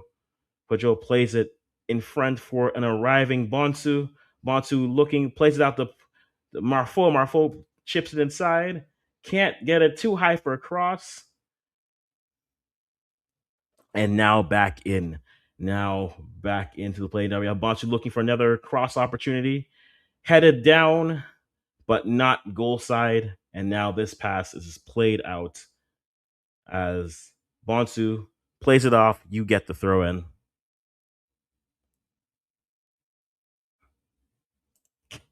Agreed. Right. This ref is basically, and I would rather a ref. Now she hasn't made the game about herself as an official, which I appreciate, and that's where I'm like, yes, officiate the game how you want it to be. She's saying this isn't a foul or this is a foul, and that's how it's going to go. Again, entering the 24th minute and 25th minute, sorry, 1-0 for the Black Queens over Capo Verde. One goal so far, but missed opportunities on both sides is the story of this game so far. Let's see if there's an equalizer or maybe Ghana can finally knock the door open on their opportunities as Capo Verde coming through as the ball comes in. Simon gets the ball out wide, back to Dua. Dua now looking to possibly play out wide. Bonsu saying go through the middle, but Dua now slowly advancing, playing into the middle. Now played out to Bonsu. Bonsu with the ball. A lot of space in the midfield. If anyone wants to maraud into it, I think it's there for them if they want to. All right, there he is. Portia goes right in the middle to Chantel as I was saying that. Chantel with the ball out to Bontu. Bontu sends in the cross, headed almost, and a foul on Doris going for the ball, but better. Ghana's looking for the diagonal crosses, and Capo Verde looking for transitional moments. Hey, this ref is calling this game as she wants it. Good for her. Bad touch by Kusi. If she gets a little bit more on it, that's maybe headed goal words. She gets it on the bounce and tries to chip it up. You see these Ghanaian girls, these women are going and looking for Doris, which I don't think is bad. But I think, again, the Marfo chance, that should have been directly on goal instead of trying to cut it back to your nine who was behind the ball. But so far, Ghana have the 1-0 lead. That's all you can ask them for. Bontu with the ball to Chantel. Chantel holding up, looking, played off the ball. Ball lost. Doris wins the ball, looking to create something. Can she play on Boris? Can she play on Chantel? And just a bad pass back to position. If she lets it go earlier, Chantel can get to it, but she waits too late, and then the ball goes and runs, claimed by the keeper, sent back, but then one back by Simon for Ghana. Simon pointed back to Boache. Boache with the ball now. Played in the middle now. Marfo with the ball. She has some space. They go long, direct. They're just looking to go long to Doris, which isn't bad, but I think if they use up the space that's there, they could win. They have more opportunities. But ball now played back into the middle. They try to play into a couple to win it back. Nearly a bad pass. A handball that's not called. Ref, that's a handball. Call the handball, ref.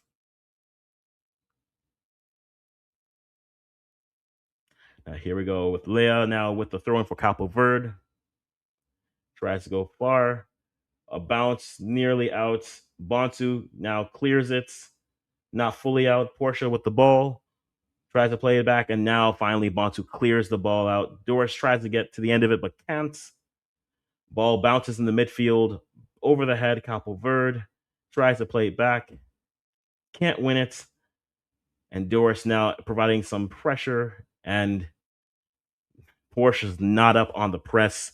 So as a result, but Portia now is in position for the press. Portia now gets the ball. Gojo with the ball looking. She cuts back inside the middle. Good maneuvering through some pressure. A nice ball into Portia. Portia, now what are you going to do with it?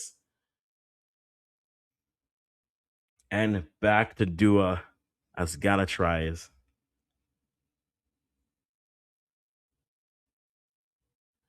Now here we go, Ghana marauding into the midfield. There is space. Portia now cuts inside. Princess cuts inside. Chantel now tries to strike, block shots. And now here comes Capo Verde. Tries to go deep for Tavares, but can't get there. Now here comes Boache with the ball. Bontu now back on the ball. Dua now with the ball. Kusi tries to go diagonal, but nothing there. There's no one in the midfield to try to win the second ball there. Now here comes Capo Verde coming with the ball. They're trying to play it out. Doris trying to gets a deflection on the press coming, but too deep. And a goal kick coming in for Capo Verde. As we wait here in the 30th minute. Again, apologies. We have a player down for Capo Verde. That is number 4 for Cape Verde. Capo Verde. Capo Verde. That is number 4. That's Mello. Mello is down. And so we are waiting to see what's able to come. If a substitution is needed, I don't think so. But so far, what do you guys thought about the match so far? I think it's a game where, look, Ghana's got their lead, but I think both sides have left goals on the pitch. Ghana more so than Capo Verde. And so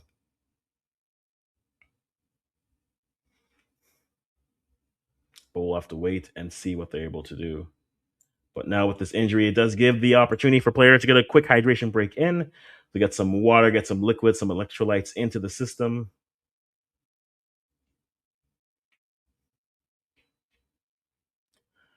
We will see, but still 1-0.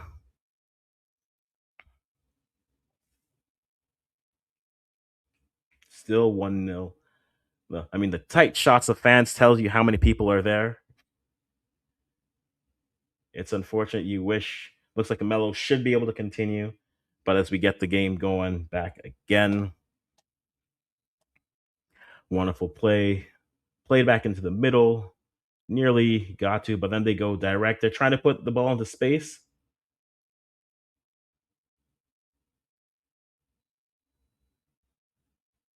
And they foul called for a late foul on Bonsu. Hey, like this ref or not, she's calling the game how she's seeing it. And so, where's the foul happening? I mean, the first yellow I looked at, I was like, I don't see where that first yellow comes, but okay, call it as it is. But you certainly love to see what you're seeing. So as Ghana starts, you got Simon now on the left hand side, looking to play, looking for options, but it looks like this Ghana side are just too methodical. Just too methodical. As you have Dua to Portia, Portia to Simon. I'm sorry, Boache to Simon. Simon gets the ball into space. Kusi tries to get to the end of it, but can't. But played by Cabo Verde. She tried to play through the middle. She's either trying to pass the ball through, but I think Ghana need to get to at least two with a throwing coming in for Ghana. Coming fourth. Still another replay of the goal. Beautifully chipped over the goalkeeper. 1-0 for Ghana. But I think the Portia chance is definitely a chance that they should have gotten something out of. There's the chance that Kusi doesn't get to it. It's ended. There comes Bantu.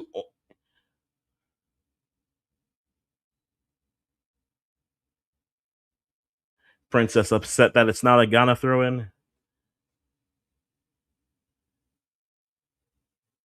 But we'll see if Ghana can now come as Cabo Verde with the throw in. Throw in comes in, headed over by Chantel, chipped back into the middle, ends and played out wide to Simon. Simon has space if she wants to take it, but tries to go back across the grain. Bad header goes to the side, and Ghana now with a throw in. Still 1-0 for the Black Queens. Let's see what they're able to do as you have Boachi with the ball, playing it past the Bonsu. Bonsu back into the middle. And then Dua plays it, goes over the top with it.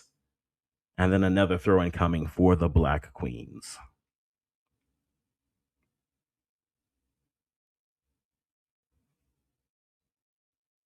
Bonsu now with the ball, plays it inside. There's a level of quickness that they just don't quite have. Quadro with the ball, out to Bonsu. Bonsu looking, tries to play it to Chantel, but again, another throw in coming in for Ghana. Ghana right now slowly progressing the ball up. I think they need some chances here. Just even if you go right to the keeper, just remind the keeper you have some things to do.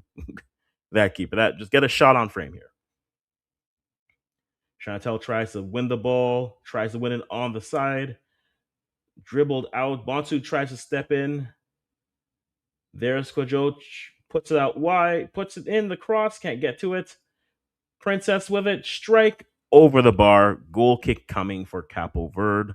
Cabo Verde with the goal kick coming in. Yeah, I'm about 30 seconds off of what's on the screen here, so I do apologize for that. So if a goal happens and I'm not quite there yet, I will just continue to give you commentary as we go.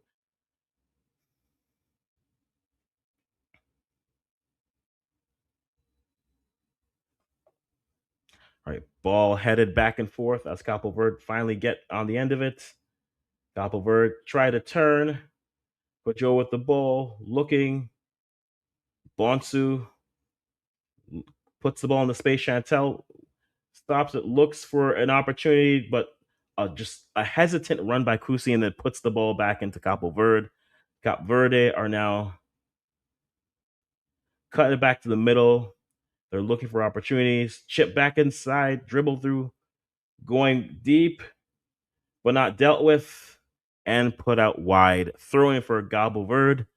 Cape Verde are now in the attacking zone, and hey, they are sending in some reminders that hey, we qualified for this too.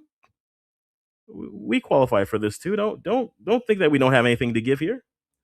There's the throw, and we are going with a goal. We're going goal kick here, ref. We're going corner here. Okay, the ref gave the signal for a goal kick, not a corner. They go short. Bad touch, and nearly a disaster. A chip over, headed to an oncoming player, but taken by Conlon, and it is still 1-0. Bonsu goes into the middle. Ghana looking. They go switch of play. Kusi with the ball, turning, looking, chips it over, tries to get to Doris. Doris wins the ball at the edge of the box, looking, puts a shot in, save. Ooh, good shot there by Doris, making the goalkeeper do something. It's saved by the goalkeeper. We got a corner coming for Ghana. Can they capitalize on this set piece? Can they capitalize? Doris fights off the defender, puts a shot on frame.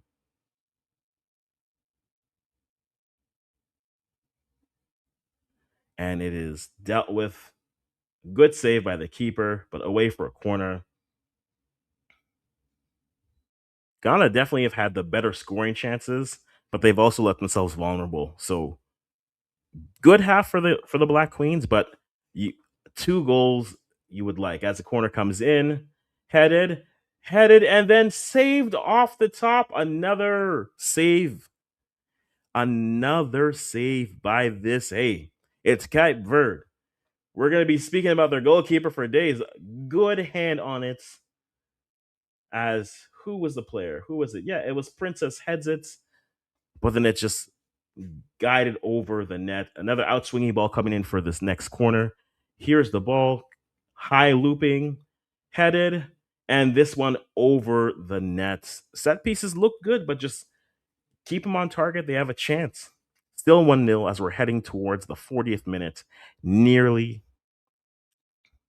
in a half that really, I think, again, Ghana have had the better chances this half, but their decision making, I think, is why it's only 1-0. As the ball goes into the middle, turned, tries to turn around, and the foul is called. Free kick coming for Ghana.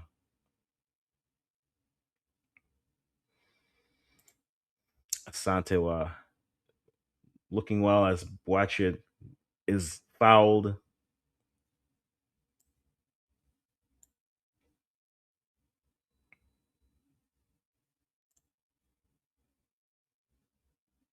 That's where we sit.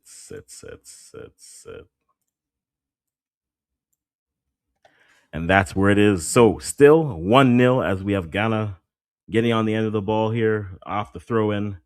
Bonsu back with the ball, chips it back to Boache. Boache with the ball, moves into the attacking half, puts out wide to Simon. Simon now cuts into the middle, plays it inside, back to Simon. Simon now looking for opportunities, plays it out wide. Kusi now looking, blocked, chipped up,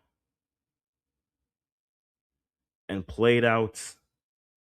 As Kusi gets the ball out, goes out for a throw. This is much better for Ghana. I think again, Ghana, if they pass and move, this game is there for them. As we go, chipped over, but goes wide, and it's a goal kick coming.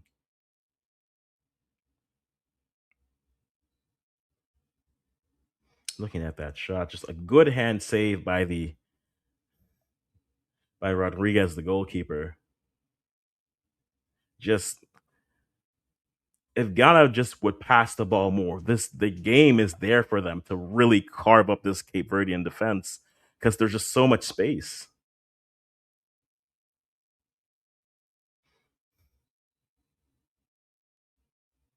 as Cap Verde goes long. Tavares tries to win a throw, can't get to it, and now Bonsu with the throw incoming. Here comes Ghana. Boacho with the ball, plays it back to Dua. Dua with the ball, advancing, cuts inside, plays it right through the middle. Oh, high boots on Asantewa. No, on Doris.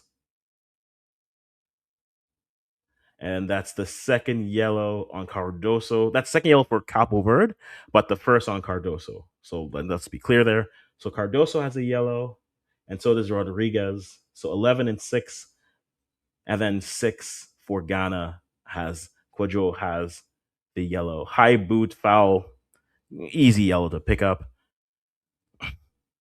But we are into the 42nd minute. Excuse me, headed to the 43rd. Ghana's really got to find another goal here. I think they created chances to be up more, but I think some of their decision making has cost them. A retake on the free kick. All right, they go short here. Bonsu with the ball. Bonsu moves, passes, plays back to Bonsu. Bonsu plays it out to Princess. Princess tries to get it. Deflection and coming in for another corner. Again, we're starting to see a little bit more movement here with Ghana in the second half of this first half. Move, get the ball and move. There is space to exploit. Make Cape Verde defend. Make Cape Verde defend. As this next set piece comes in, can they get this one on target here? Gonna be an outswinging ball coming in from Kusi. Kusi puts it in, high looping, headed, two heads, deflected. Kusi with the ball, plays it out, tries to play it wide, deflected and headed wide. Doris with another miss. Free header, that should have been a goal. Man, I'm sounding like JD. See, this is what happens when I spend all that time, but it's okay. I'm not even mad at it. Have the goalie beat again. Ghana are just knocking on the door. Now, are they going to go direct with this free kick that they've just earned? We're in the 44th minute, headed towards the 45th. We'll get additional time. I'm guessing probably 5 minutes of added time here. Okay, so here comes Boache with the free kick. Can she create something? Boache with the ball sent up, headed away. And here comes Ghana with the throw.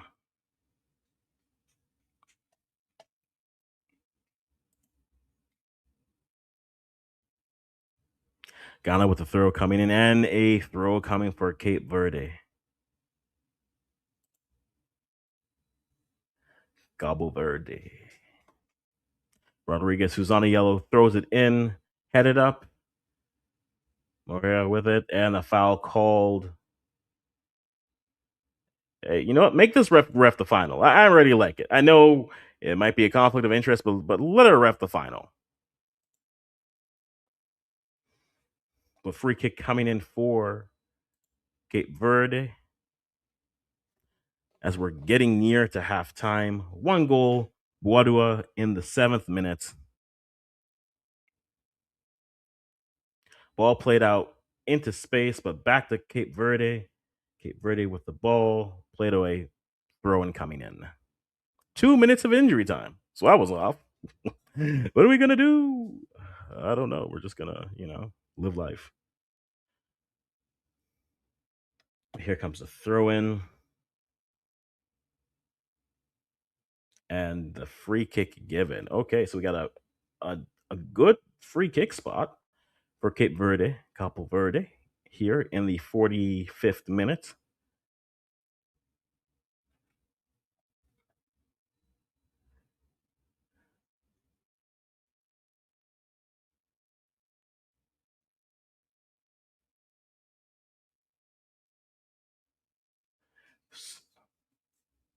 So we'll see what comes of this free kick right at halftime. I mean, this could be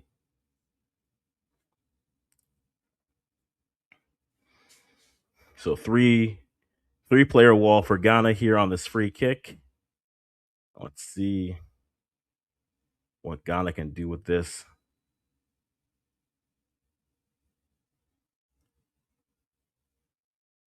Let's see what they can do with it. See what they can do. Steps over. They tries to go low. Wall does its job. Throw in coming in for Cabo Verde.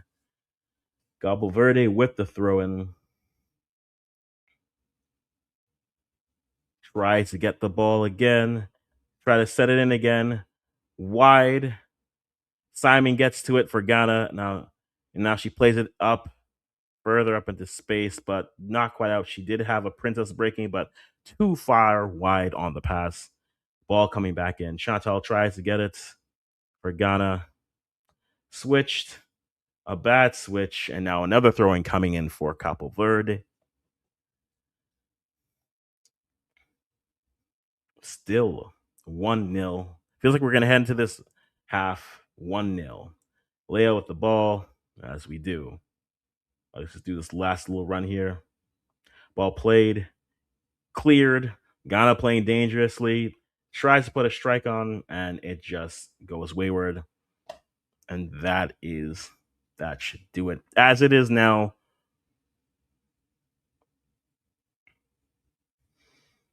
any other opportunities coming?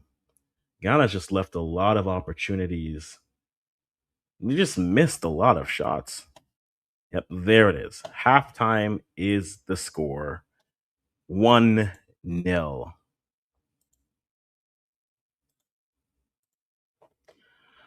1-0 is the score.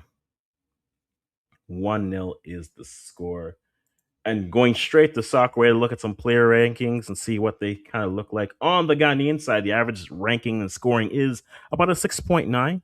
Bonsu and Buadua are your highest ranked Ghanaians. I think I like what I was seeing from Bonsu come the second half, especially once we started to see them get the ball and start to move.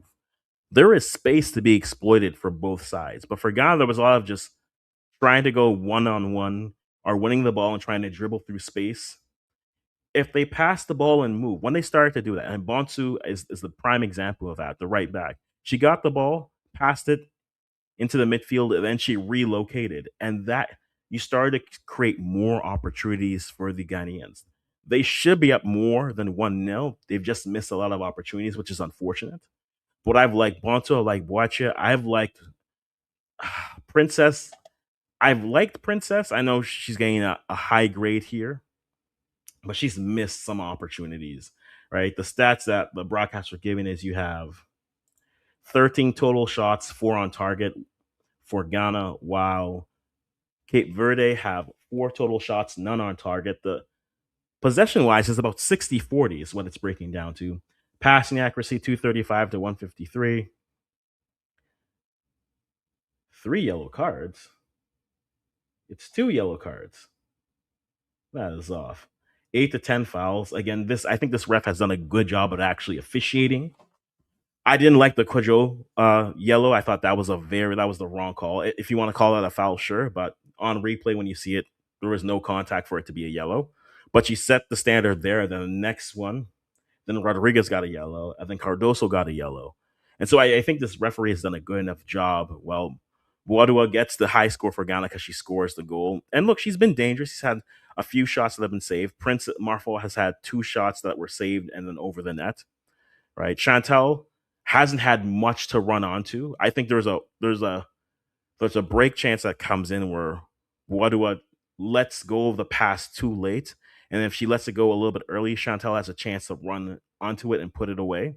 But she doesn't. But other than that, I think it's a little bit harsh on Chantal Boyholt, but that's what they're giving. Kusi, I think she has a goal that could have gone in, but she just gets it on the bounce versus actually getting full contact on. So for Ghana, I can understand where they're giving these. Don't necessarily agree with all the numbers. I thought Simon's been far better. Not that Simon's been better. I thought Simon would be more into the high sixes versus the mid sixes, but that's what they're giving here. On the Cape Verdean side, Rodriguez is your best player. She's made 4 saves. She made 3 saves, really, if not more. There's the set piece off of Princess. There's the save off of Doris. But Cape Verde have been going direct when they have the ball in transition, which isn't bad because there's opportunities there. You definitely see the pace in some of those early chances in transition that they saw, and you're like, okay, Tavares, Lopez, Moreira. I think Moreira, like that's definitely a thing to keep an eye on. But their midfield, they are so spaced. You can see that they want to try to play a passing style in this game, and it's not that they can't do it. It feels like if Ghana wanted to press more, it would the way that they're passing isn't convincing. Right? They aren't reaching and then moving. Right? That first half is they were both moving and passing the same way. It was pass and kind of stand and see what's there, then pass. Ghana as the half got through, you saw them, okay, let's pass and then move. Right. And I think Bontu is a prime example of that, right? Bontu gets the ball, passes, move, relocates, gets the Princess. Princess plays it back. Bontu gets the ball again, and gets the ball in, moves it more. I think they have options. If they could, if they move with a little bit more mobility, I think this game for Ghana is there for them. It is certainly there for them. No doubt about it. Let me see if I can find some stats here on this game. According to Soccer Wave, the expected goals is 1.28 versus 2.8. That makes about sense. 60-40 about what the broadcast was giving. 12 total shots versus 5. 5 on target. Yes. 2 big chances. The one cutback where Princess gets the ball and then she cuts it back to Doris. Look, I get it. You want to feed your striker. You want to make sure she's getting goals and opportunities. You're in a better position to put a shot on frame there. At that point, put a shot on target, put a shot on the net, put a shot on goal, and you can do something. That one was it was so cut back that I didn't know what you were trying, unless Doris was going to cut it and then play it on to Kusi, who was on the left side. I thought Princess should have put that on frame there, and that would have been great. Passes 80% versus 81 versus 68 feels about right. 3 yellows overall, 2. Both number 6s have yellows in this game. And then Rodriguez has them. So Rodriguez, Cardoso, and then Quadro have the yellows in this first half. Expected on target is about 1.33. Cool. Yep. Total shots we went through as well. Block shots has been 3 block shots. Chantel had, I think, 2 shots that were blocked. Shots inside the box. You like to see that in this game. You just think, I think, eventually keep on knocking. Those goals will find themselves there. Shots outside the box, 9-2, and then 3-3 on that. No post hit. 2 big chances agreed. The set pieces. Ghana have been good on set pieces. They forced 2 saves on set pieces, but you need them to convert. And that's where I think you can be encouraged by this first half. You can be a little bit frustrated that you didn't get maybe another goal. I think they deserve another goal, but get the goals. And I think with how they're playing, they need to play. They feel very much in first gear.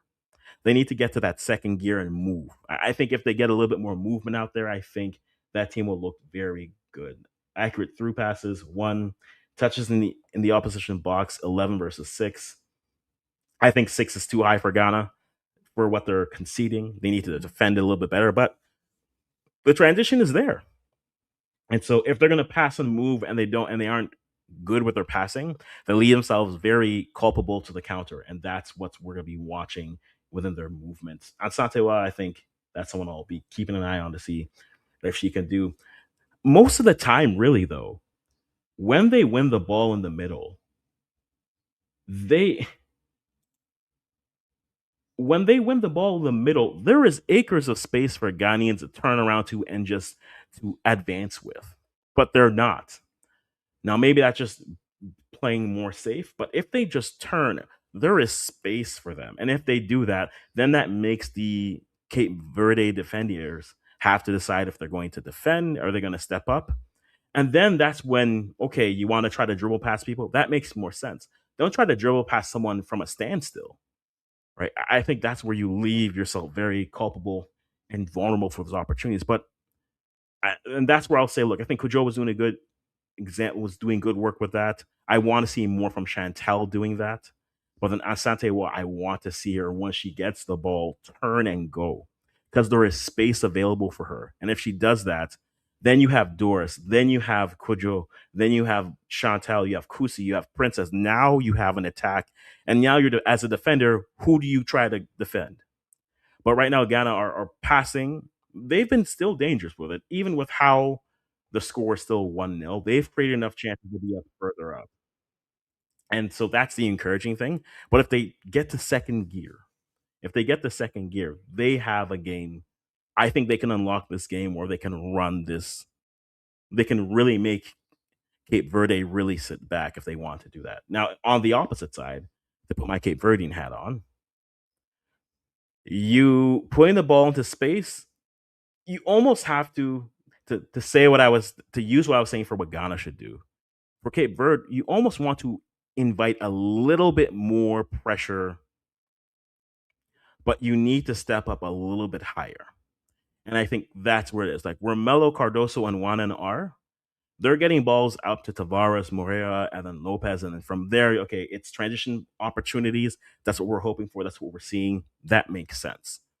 But when they get the ball, they're going direct and multiple times. I can count on my hand 2 times, maybe 3 times, where when Cape Verde wins the ball, their strategy is to get the ball right to their nines. Both teams are whoever the striker is, the ball needs to reach them as soon as possible. And there's acres of space. When they get in transition, Ghana usually has too many players committed forward. And so if they wanted to maraud into the midfield, they want to have some runs into the midfield, hold the ball longer versus going direct. Those opportunities are there for them. And so for them, they're passing well. I think they need to be a little bit tighter on how they're passing, how they're moving the ball. But there's acres of space based off. And if Ghana's going to start to pass and relocate and advance players, Ghana hasn't passed well enough for you to say we need to step back and really respect it, right? And so if they can, like they're playing a 4-3-3 right now, not that I think they should muddle it up, but I wouldn't be against them dropping one of their wingers. Like if you dropped Lopez for another midfielder just to make the back line a little bit more compact. And then that way, once you win the ball, you can win it to one of your outside midfielders, put the ball there. They can go down the wings. And then you have another midfielder who can come in on the attack. That's what I would do differently for Cape Verde. But that's me rooting against my best interests. For Ghana, it's just play with a little bit more urgency. And I think you saw that at the end of the first half. They were moving the ball far better. They were passing the ball, and it was just, hey, pass the ball and then move. Both fullbacks were doing it. Both Simon and Bonsu were passing the ball, relocating, passing the ball, relocating. I think that really is what brought a little bit more energy after the chances that were there. The way this game is going, I think Ghana have another 2 goals. And again, I think 3-1 feels like the right type of a prediction for this game. I just feel like Ghana are going to concede one. Because there's a transition moment where I feel like they're going to have too many players committed forward and it's going to be there. Now, hopefully, before that happens, Ghana's up by 2, maybe 3, and then we can breathe from there. But good first half for Ghana. The Black Queens certainly deservingly up 1-0. The only comment I would make is I feel like they left a little bit too much meat on the bone, but that is sometimes par for the course. Sometimes just creating chance after chance. Eventually, I mean, look at Zambia yesterday against an Egypt side. It was chance, chance, chance, and then finally the dam finally broke. And then it was goal, goal, goal, goal, goal. Or you look at a more patient side, like Malawi, which was defend, defend, but send warning shots, and we're there. But they got the goal early. And then from there it was, okay, now you have to commit more players forward. So now we can play how we want to, which is sit back and Chowingo for you, Chowingo for you. Everyone gets a Chowingo goal. And that's what it turns into. And so that's what I'm very much curious to see how this game. Again, I'm still going 3-1 for this game, how it ends, but I'm going to be here. If anyone wants to put down the predictions, how they're feeling with the game, let me know. I won't lie, I am rooting for Ghana here, but I'll be honest with what I see. right? I will be honest with what I see as we are. But again, if you haven't already, touch up that like button. Turn on the notifications if you hit subscribe. This channel, The Shape of Football, we do primarily Canadian and African football content. So we're going to be here for most, if not all, the women's AFCON. And then we also have the men's under 20 CONCACAF championship that's happening. So I'll be here this evening for that as well. Canada plays Honduras for that matchup. I'll be live streaming that, but I'll be here.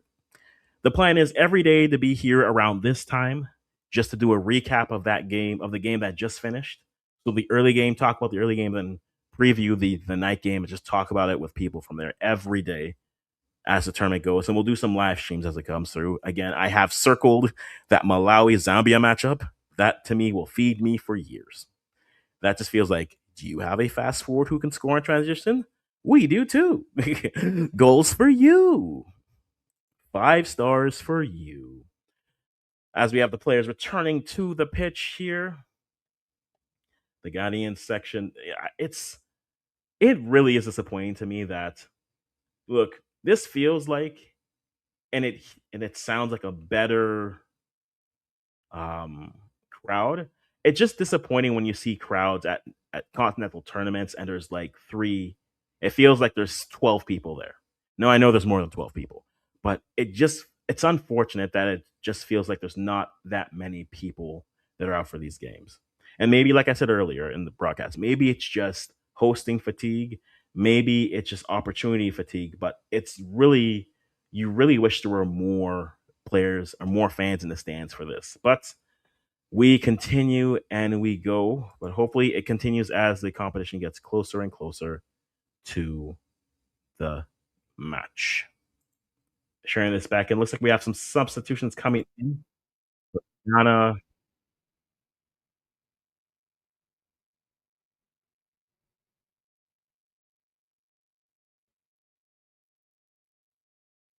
so two substitutions. Samson's coming on for Ghana.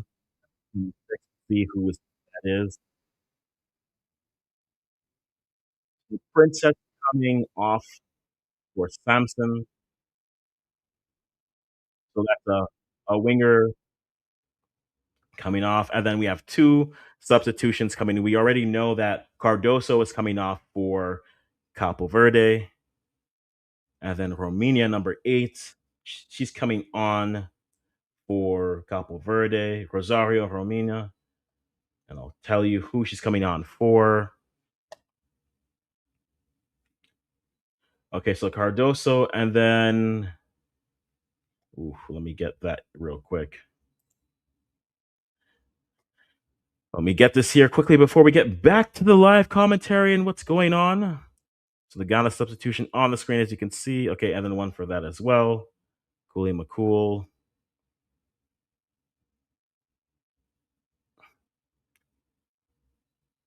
Okay. So Lopez and Cardoso are coming off for Cape Verde, and then the other ones are coming back on. So now we have Ghana with the ball, moving the ball in, Morad trying to find some space.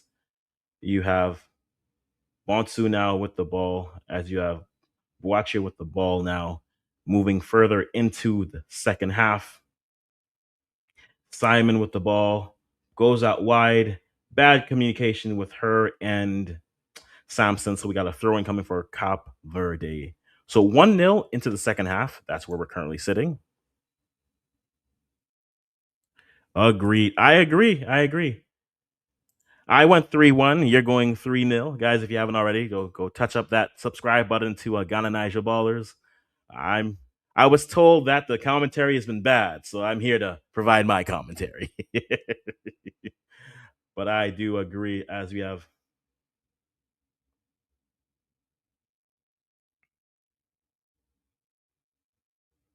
All right, ref calls for the game here.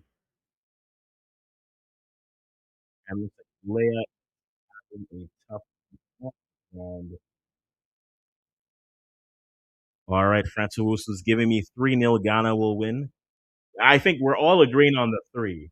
I think we're all wondering if we get to anything else is the question. I think the way that Ghana is playing, they should be up by 2, but we'll have to wait and see as we have Bonsu waiting on the ball to see. The drop ball comes in.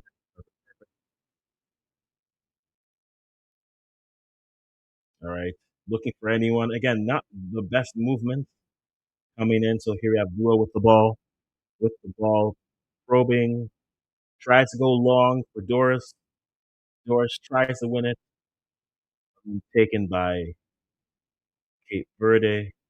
Verde now clear the ball out, chipped over, a good pass. Tavares puts it out wide. Now they go deep, putting the ball into space, but too wide, sliced out, throwing.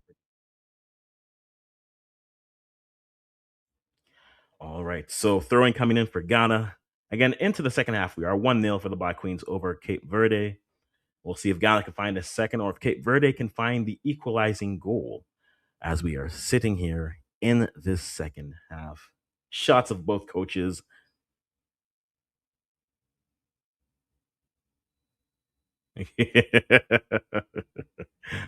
Can they though? The Black Queens can disappoint the good people. They can't. We are born to win. Listen, we better win. That's all I'm gonna say. Okay. We talked a lot of no. Yes, cannot. I know you meant cannot. Nice turn by Simon, who's advancing the ball. Listen, we talked a lot of words to the Nigerians when they lost, and once I saw that, I was like, we can't lose this game because everything we said comes back to us. As we have Samson with the ball, tries to go wide, dribbles on it, goes wide, goes crosses, but a bad cross and a goal kick coming for Cape Verde. I agree with you. Like we saw South Africa lose, we're like Banyana Banyana, and then the Super Falcons, and I was like, I can't say anything else. We need to win this game. No words, no banter, just win. Ball into the middle, played into space now. Simon chips it over. Good play. Dribbles it, chips it back into the middle, but then won by Cape Verde. Ball, second ball there. Tries to play it off, but a bad pass. Bonsu with it. Now she goes out wide. She goes out wide. There goes Kissy. Kissy now looking. Played it into the middle. Kojo turns in the middle. Plays it off to Boache. Boache dribbling into the midfield. Again, like I said, their space is there. Gets it right to the edge of it, but turned over. And this is what I said for both sides. I felt both sides have a midfield they could run into if they wanted it. Because Cape Verde are sitting very deep. As Samson tries to play it off to Chantel, but she can't get to it. Chantel tries to get to it and gets the foul called. Free kick coming for Cabo Verde D.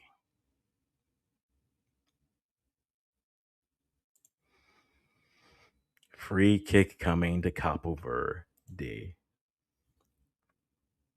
The midfield is there, and that's the wild thing for this game. If any team wants to dribble through the midfield, it's available. They just are choosing to not go into it. So this is where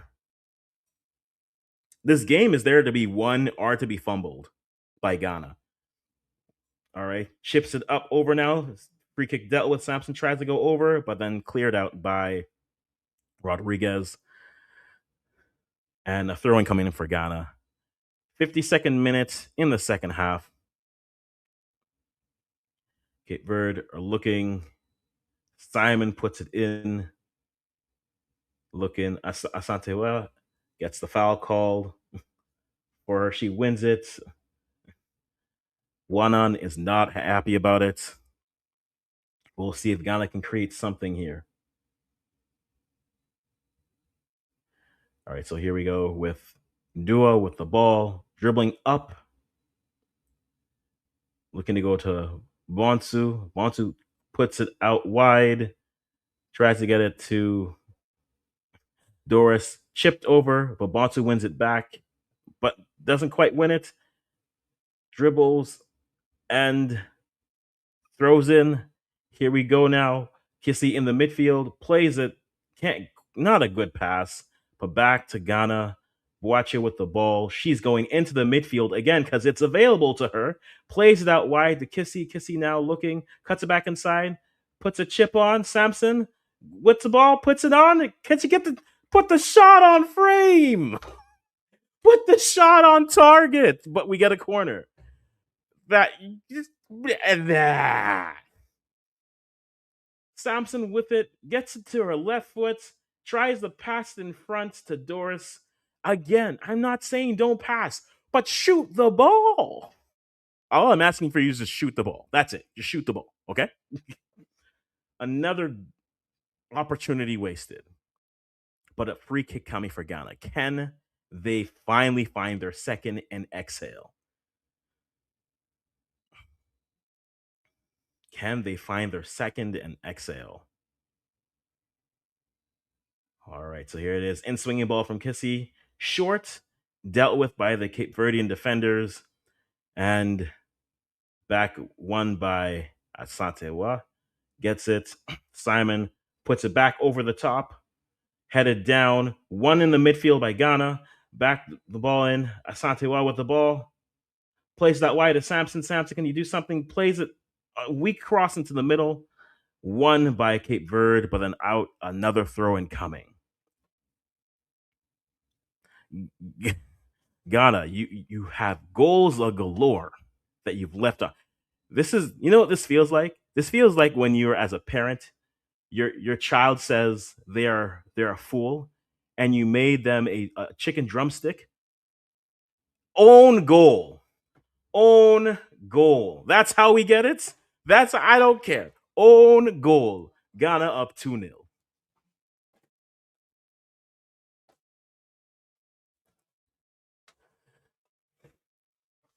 This game feels like as a parent when you make a chicken drumstick for your child and they take one bite and they say they're full.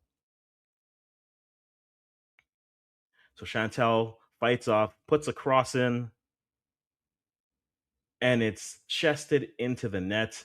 Kissy's the closest player there, but it's going to be an own goal. Ghana up. They get their second goal. They're up 2-0.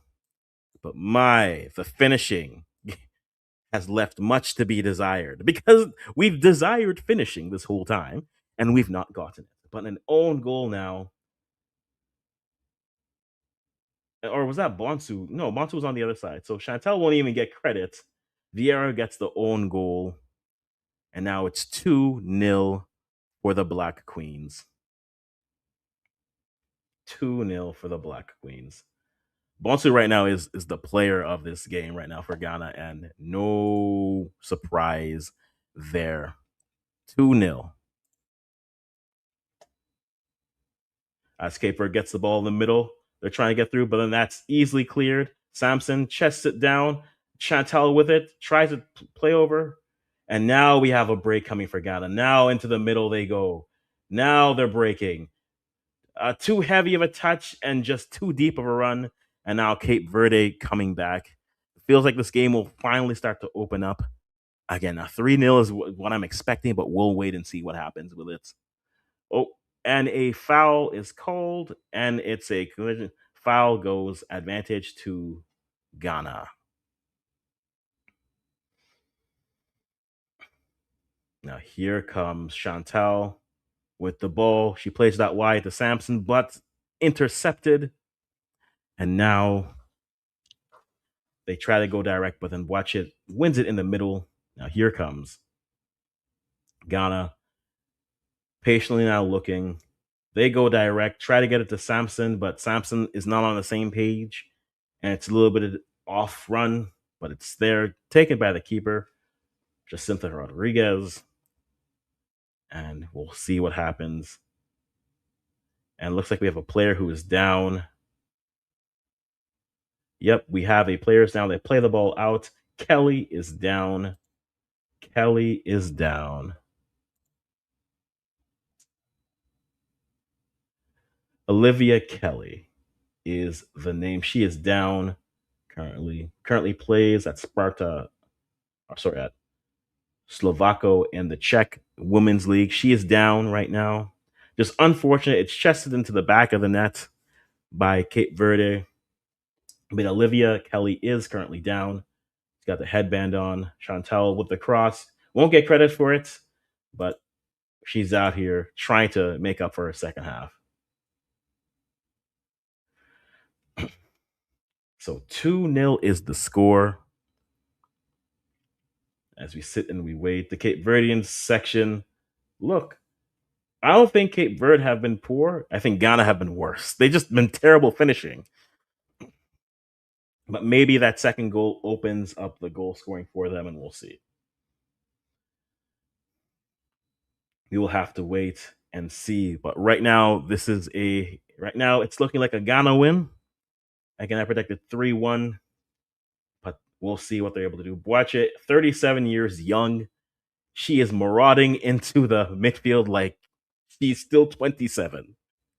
I was gonna say 17, but that's we're not gonna be that disrespectful. But here we go. Kojo with the ball out to Bonsu, who I think is by far Ghana's best player on the pitch today. All right, now we have the ball. Dua out to Simon. Simon with on the left foot gets into the midfield, looking, tries to play it to Chantel, but Chantel just too short. Not enough pace on it. Easily defended. And now back to Ghana. Dua now with the ball to Bonsu. Bonsu looking, cuts inside, but back to Asantewa, who's looking. They go wide, gets to Simon. Simon plays it out to Samson. Samson now. Is she going to get the cross in? She dribbles on the ball. Oh, drops the. Oh, almost had a moment. Drops the defender. And Rodriguez grabs her ankle. She dropped her, but then on her behind, she makes the tackle. Oh, yeah, right there. Yep, gets her on the ankle. Foul coming up. Oh, she really did. Listen, it's a type of selling where you're just like, you know what? I've been beat. Oh, I forget who it was. I don't know if you've seen the clip. There's a clip of the player who misses the penalty, and then he immediately grabs his hamstring and just goes down. And I'm like, sir, sir, sir. We all know what just happened there. All right, Kelly with the collision with Quadro. Nothing and just a foul given. Let's see if Ghana can get something out of this here. Can they find their third? Two players fighting for the ball. That's what it looks like. Olivia Kelly. I like the player. Czech Women's League. We will be checking into that. All right, so we got a direct free kick coming in for Ghana, just inside the halfway line as Watch is going to put it in. High looping ball, headed away. No one, everybody thought somebody was going to shoot it, but nobody did. Cleared out, throw for Ghana. And also, Cape Verde had a substitution. I will let you know which that substitution is because I think it was Tavares for. It was 19 for 9. So it should be Tavares for Borges was the substitution. And so that was a sub. And it looks like Lindo Wusu is going to be coming in for Ghana at some point at the next dead ball. As you have Chantel gets the ball out wide, tries to dribble off, gets around one, and we have a corner coming in for Ghana. Chantel looking for an opportunity.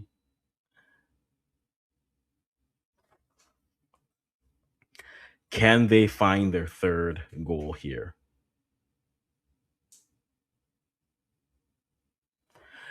Can they find it? All right, so without swinging, kick with Kusi again. Man, got to get some in swingers. Quadro on the ball, nothing. You can talk to the referee. Let's see if they get something off of the training ground here. All right, so here we are. Outswinging corner is going to be it. Kusi puts her foot to it. High looping, headed, hand, and over the bar. A good hand by the keeper to save it. Good movements by her. Hey, it's a Cape Verde game. We're going to be talking about the goalkeeper, Jacinta Rodriguez. Look at you go. You and Virginia, live your best lives. But so goalie was Virginia. Oh, she gets a hand to it, but Chantal tries to wrap her foot around it, but just can't. So it goes away. Goal kick, but then a substitution coming in for Ghana. There was no one there to it, to be honest, but maybe Chantal got your left foot. But Aduabia and Usuansa coming in. So Linda coming on for Kusi and Kwajo. So, all right. Abudia coming into the midfield, and then Usuansa going out wide is the call. Keeping Chantal on the pitch, who was just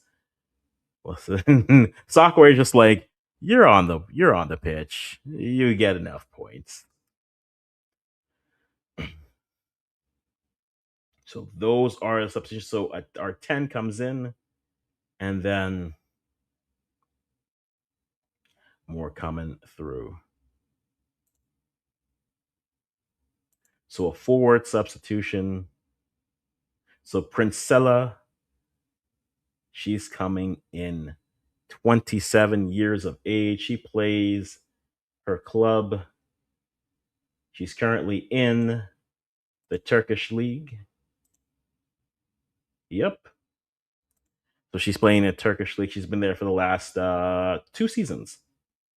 She was at Trabzonspor before, Yüksekova, and then now Hakariguku. If I said that wrong, I do apologize. But so an additional forward coming in, an additional winger. So maybe them trying to push a little bit more to get a few more goals, get the goal difference going here. But 2-0, they'll take the win, but they want more. So here we have, badly dealt with.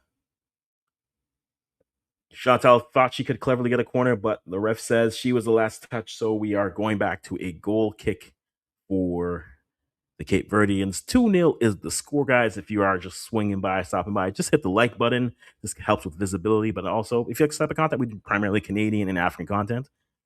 So if you like that, turn on notifications, subscribe. So know when I'm going to be live. Or if you don't like me at all, subscribe so you know when I'm not going to be there. So goal difference is going to matter for first and second place, yes. So if teams end up tied, goal difference is the first tiebreaker, or the second tiebreaker, and then it's matchup and then goal difference, I believe, is what it is. But let me confirm that here for you, Jean Patrick.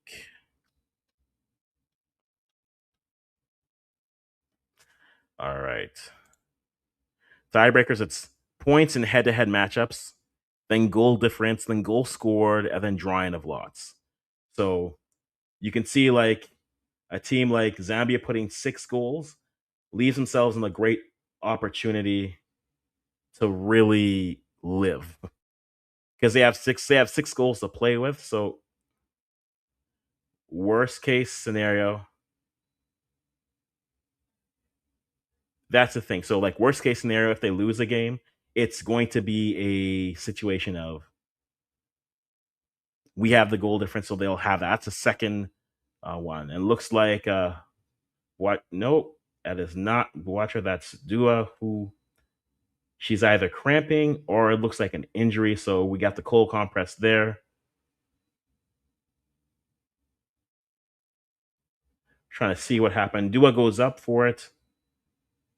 Oh, she just lands and immediately grabs her calf. So hopefully nothing too severe. Hopefully nothing too severe, but it looks like a substitution will have to be brought in. Because she is just hopping off. Maybe some muscle soreness. She's able to wander. She's able to hop off the pitch here, so that's good for her. We need more magic spray in our lives. I agree, John Patrick. Give me more magic spray in my life. Here we go. Cape Verde tried to chip it over, heads it over, but dealt with Conlon. Deals with it. And we'll see what Ghana can do now, transitioning back. They've dropped one into the middle. And then Ghana are currently playing with 10 players. Bonsu goes direct. You have the deflection. Doris heads it. Saved. Second. Oh, that should have been 3. Doris should have scored, first of all. Adubia should have scored. Yes, a great save. Deflection gets it, good touch, and tries to go 5 hole. She tries to go 5 hole, but it's saved. Hey, it's a Cape Verde game. We talk about the keepers. But that should have been three. I mean, this is Doris. That's it is the one thing with Doris where she will miss chances. It is one of the frustrating things where it's the chances are there and you just don't know why. This game though, I think she's had more saves than misses, which has been nice. But those chances, now we have Samson on the wing. Is Samson going to go wide? Yes, they're inviting you for it. You should have cut inside. Rodriguez thought that she had won the ball, but she did not. So throwing coming for Ghana as we enter the 69th minute of the second half. 2-0 for the Black Queens. Chantal with the ball. Dribbling out wide, gets but runs out of real estate. Goal kick coming for Cape Verde. Cape Verde haven't been poor, but they are fortunate that Doris has picked her not shooting boots game to be effective. Ball headed. Samson chests it. Samson now builds, gets inside, cuts it back. And if Chantal made the run, it was there. If Chantal made the run, that was there. Man. Simon with the ball, tugged, pulled, and free kick. We could have another set piece opportunity. Chantal, I like you. I do. But you stayed roaming and that ball was right there for you if you had continued the run. All right, so we got a free kick coming in, dangerous spot. Oh, that bumps her up. Chantel with the pass on the right, that bumps her up. Live updates. I'm telling you, it's a thing.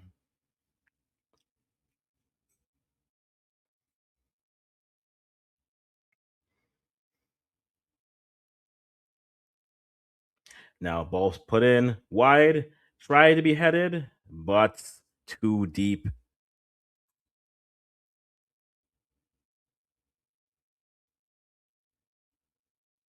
Oh, for sure. It definitely feels that way.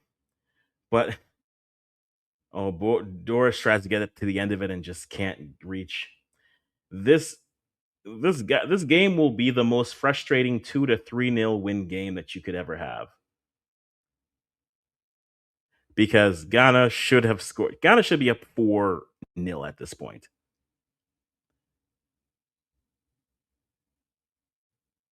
They really should be, but I'll take the win at this point.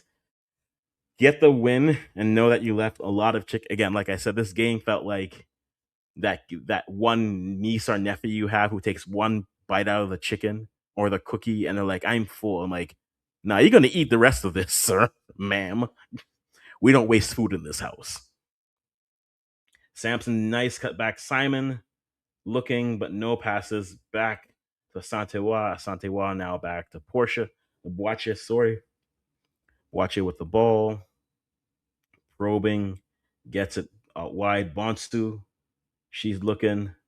Passes it back to Dua. Sorry. Boache with it. Samson gets in, turns. Nice turn. Chips it inside again. Chantal is. You got to take her off. You got to take her off because Chantal is the run is there, but Chantel's not making it. She may be winded, but put someone else there right now. Duo with it, can't get to it. And now they got to make sure Conlon has to come and claim it to be safe.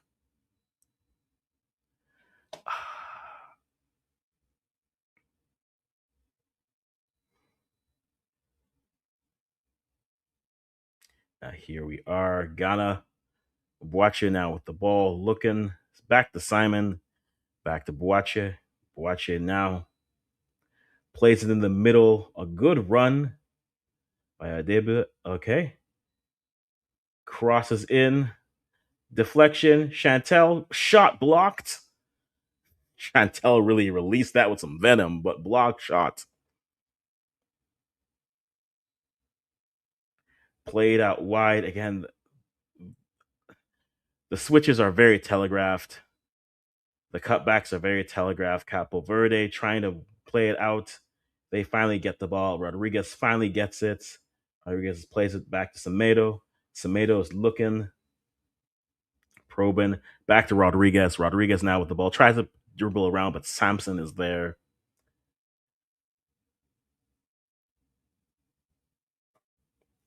Throwing coming from Capo Verde. Coming to the 73rd minute. Still 2-0. Own goal and a 7th minute goal from Boris Duama. High boot, but no foul called.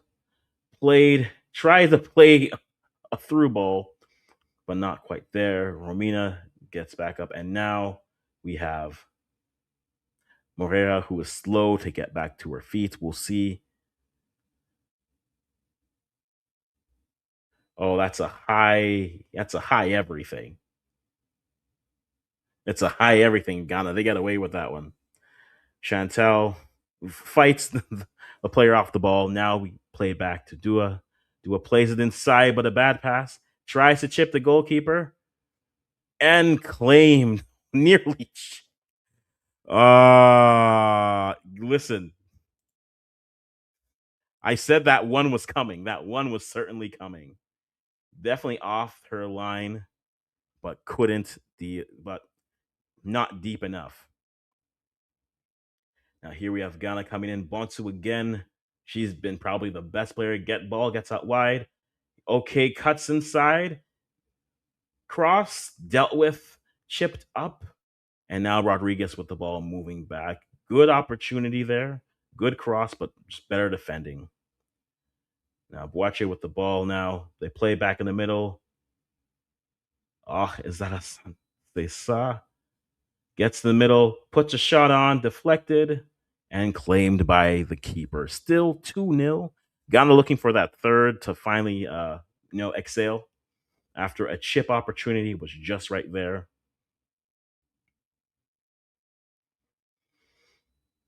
Here comes Ghana probing in the midfield, but now just saying it back to recycle. They play it out wide, plays it back to Dua. Dua's looking at Bonsu's side, but no, feigns the pass. They're giving her the middle. Back to the middle. Played inside. Good touch by Chantel. Looking. Chips it inside. Nothing again. Come on, Ghana. Oh, Samson with the ball off a deflection. Samson looking for it. Then dribbles into trouble. Turned over. And they try to go long. Boache with the ball. Hey, I want to be like her when I grow up. 37 and still going. Bonsu plays it out. Goes down the line. Oh, well weighted too, but I can't get to it. And now it goes out. And now we have a substitution coming in for Ghana at the next stop. We'll see who that is.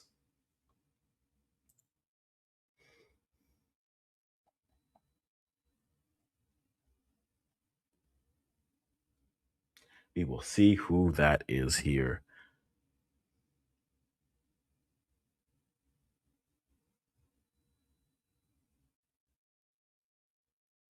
But nearly got it lost in the lights for sure. Okay, so Poku's coming on for Dua. Her night is run. 75 minutes. A solid performance by her.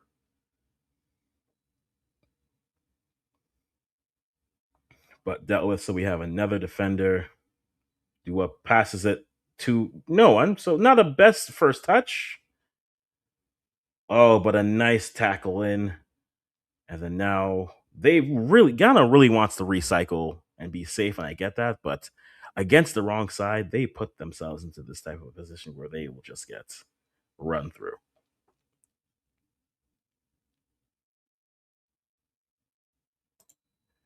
I don't disagree. It was just like, we're really doing this.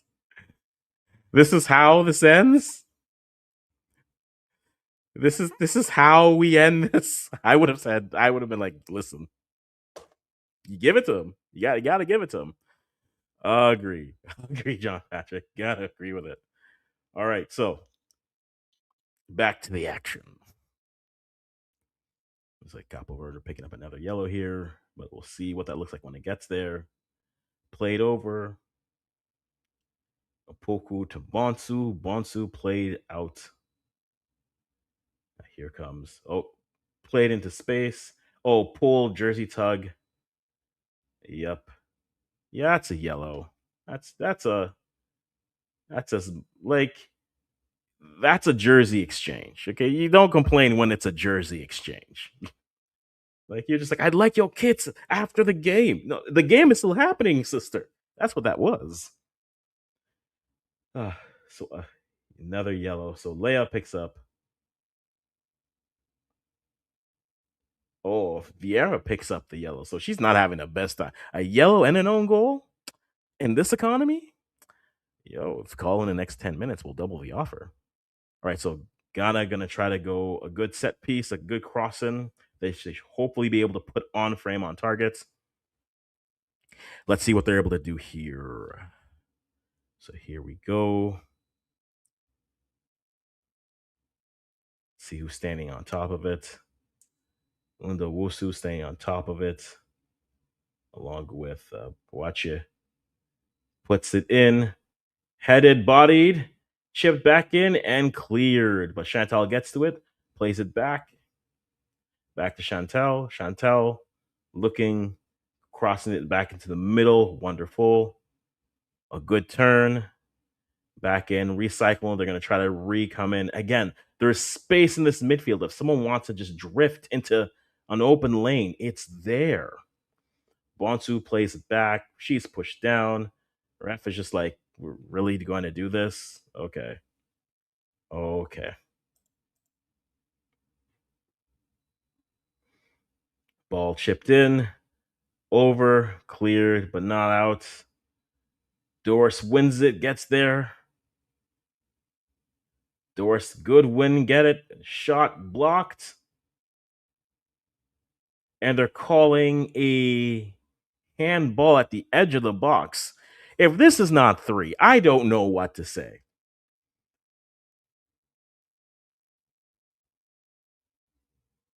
Oh, yeah, it's a clear. You see the hand move. Hands in an unnatural position. That should at least be a yellow. Yeah, yeah. Now you see the hand. Now you see the red, yellow. Yeah, the hand is out. It's okay. So this is direct. Ghana, this better be 3. Ghana, this has to be 3. Ghana, please be 3. Please. So right at the edge of the half circle is where this free kick is going to be from. Looks like you have Chantal standing over it. Maybe even.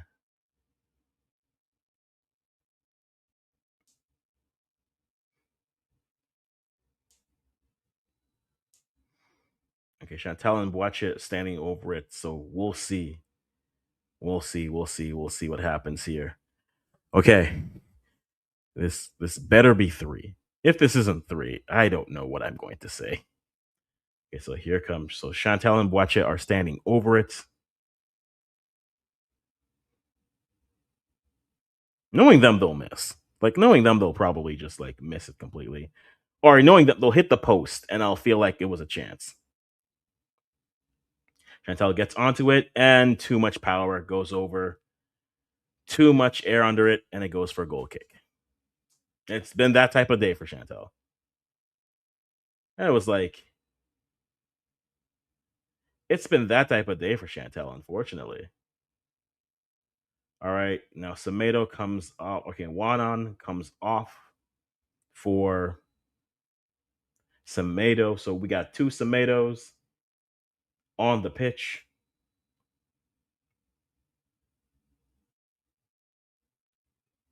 For Cape Verde. Now, Kelly plays it out wide. They go deep, but too wide. Now we got a Throwing coming for the Black Queens. 2-0 is the score. We're in the 83rd minute.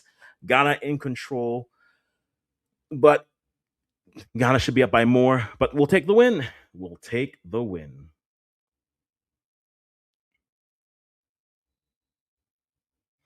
Chantel playing the full length of this game.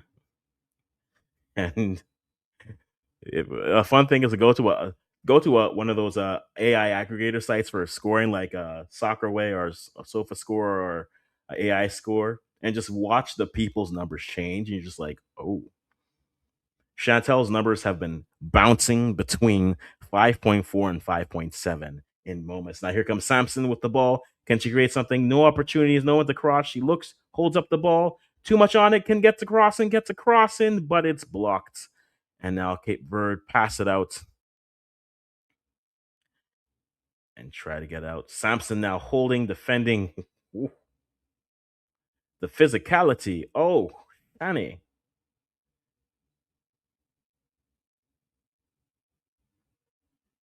A little bit of Cape Verdean frustration, but Ghana with the deep throw. Can they do anything? Simon on the ball. Throws it in.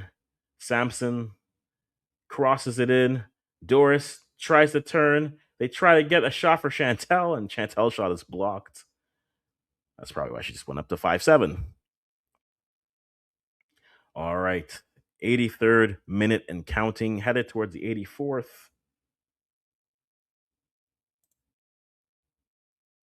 Yeah, that's why I'm like, I'm not supposed to be that far behind. Yeah. There we are. Back. A free kick coming here for Cape Verde. Conlon has not been tested. A deep, direct.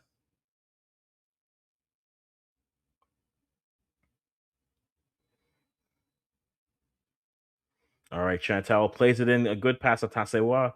Asantewa gets it. A good cut, good dribbling into the middle and taken down and a foul given. It's a good life there from Linda in the midfield. But let's see as they go. As this game nears its end, probably a goal left.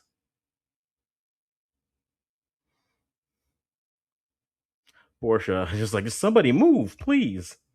Chantel comes in, but then it's the wrong run. Again, the play is to the middle. Come on, ladies. I believe in you. But make me believe more. Please. Ah. All right, so Simon chips it up. Chantel wins the second ball. Was too high. Samson gets it, cuts inside. Samson now cutting inside. Chips it out wide. No foul given. Ball dribbles out. Goal kick.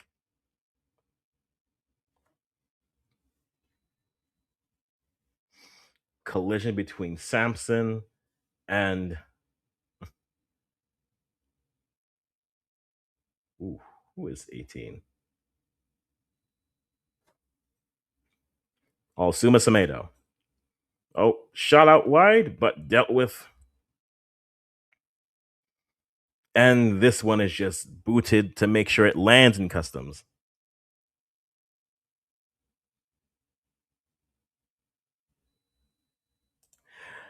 Well, I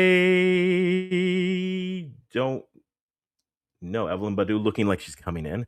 Curious to see how Ghana's handling themselves against the 120th ranked team in the world. What does this performance say about the chances through the rest of the tournament? For Ghana, I mean, like I said earlier, I think to me, they need to make the World Cup, which means they need to be semifinalists. That's the only thing that matters for them, for me, right? Which means at some point they're going to play someone from Group C. So that's either going to be one of three teams at this point. It's going to be Malawi, it's going to be Zambia or Nigeria. Because with Nigeria losing, good claim by Conlon as the ball comes back. I think they can play better, but this game has really showcased their one offensive issue, which is they've been scoring more consistently as of late, but this is a game where they should have scored far more. And so I think as an opening game, you get the win. Sometimes you're better to win and have things to build off of. They're the rest of the teams that they play in their group, I think, will make their pathway a little bit more manageable. This is probably their easiest game of the group,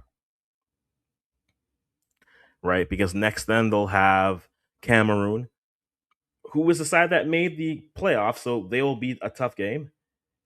How do you miss Doris? See that? This is the we got missing Doris. Doris. Doris. It was right there. But yeah, for Group D, they have Cameroon and then Mali, and they should defeat Mali. I think Cameroon. I think will be for the top of the group, but we'll have to wait to see what happens in that next game as Evelyn Badu comes in for Chantel for the last probably 7 minutes of this game. And so for me, that's where I'm very curious to see, like you, I think it's. I don't know if Ghana were bad today, but their finishing was. That's where I'd be like, their finishing was in their first half. They were passing and then standing. By the end of the second half, they were, and you see with their fullbacks, really got them to start to penetrate more. Their finishing was just lacking, right? As you have Simon here on the edge looking, puts in a low ball, but dealt with. Oh, nearly one back by Ghana, played back into the middle. Linda plays it out wide. Oh, and Bonsu just sends it to make sure that the other ball reaches customs. So yeah, I think for Ghana, it's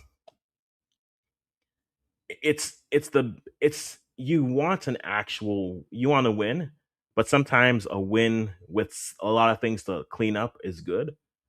I think for them again, like I said, it's making the World Cup is the goal. That's what they have to do. Foul coming in, free kick for Cape Verde coming up as it sits. So 4 minutes of additional time. So a solid 6 minute run from Evelyn Badu. True, but then you have to remember Ghana are what's the best way to describe them? Ghana just got back to the stage. Oh yeah, definitely a free kick there. Yep, we take our wins. Ghana went through a run where they were a high ranked African side, but they weren't on the African stage, right? The good example would be like Ghana, for example, the last World Cup, they didn't even make this tournament. They would be the equivalent of, say, like Nigeria on the men's side. We're checking for a red. Now we're checking for a red. This is what we're checking a red for. Ah, this game should have been 5-0, but we'll take the 2-0 win. And so, yeah, Ghana have been slowly building themselves back up. So that's why I'm saying get back to the world stage is the level that they need to get to because they're passing into space, but they have players. They just need to play a little bit faster. And there's a degree where I feel like this team also does play better against better sides because you see them have to actually move a little bit more and be more attacking. They lock in a bit more, if that makes sense. So yeah, we're having them check for your red because that was just straight for the ankle. I wasn't even playing for the ball. So by definition, that should be a red card. I understand that, but yeesh. At this level, at this hour of the game, that's the worst. Why are you going to concede it there? Because now you're definitely gone for two. You're definitely gone for a game plus. I mean, I could see that being a yellow, but to be honest, this ref has had a good. She's not playing the ball. That's the thing. Yeah, I give it a red. Honestly. Yeah, like she's not playing the ball. So give it a red, honestly. That feels about right. Give it a red. Final decision.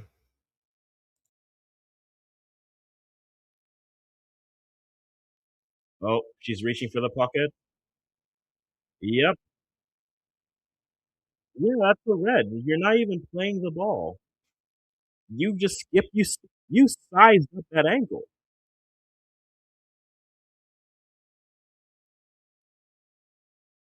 That's a straight red.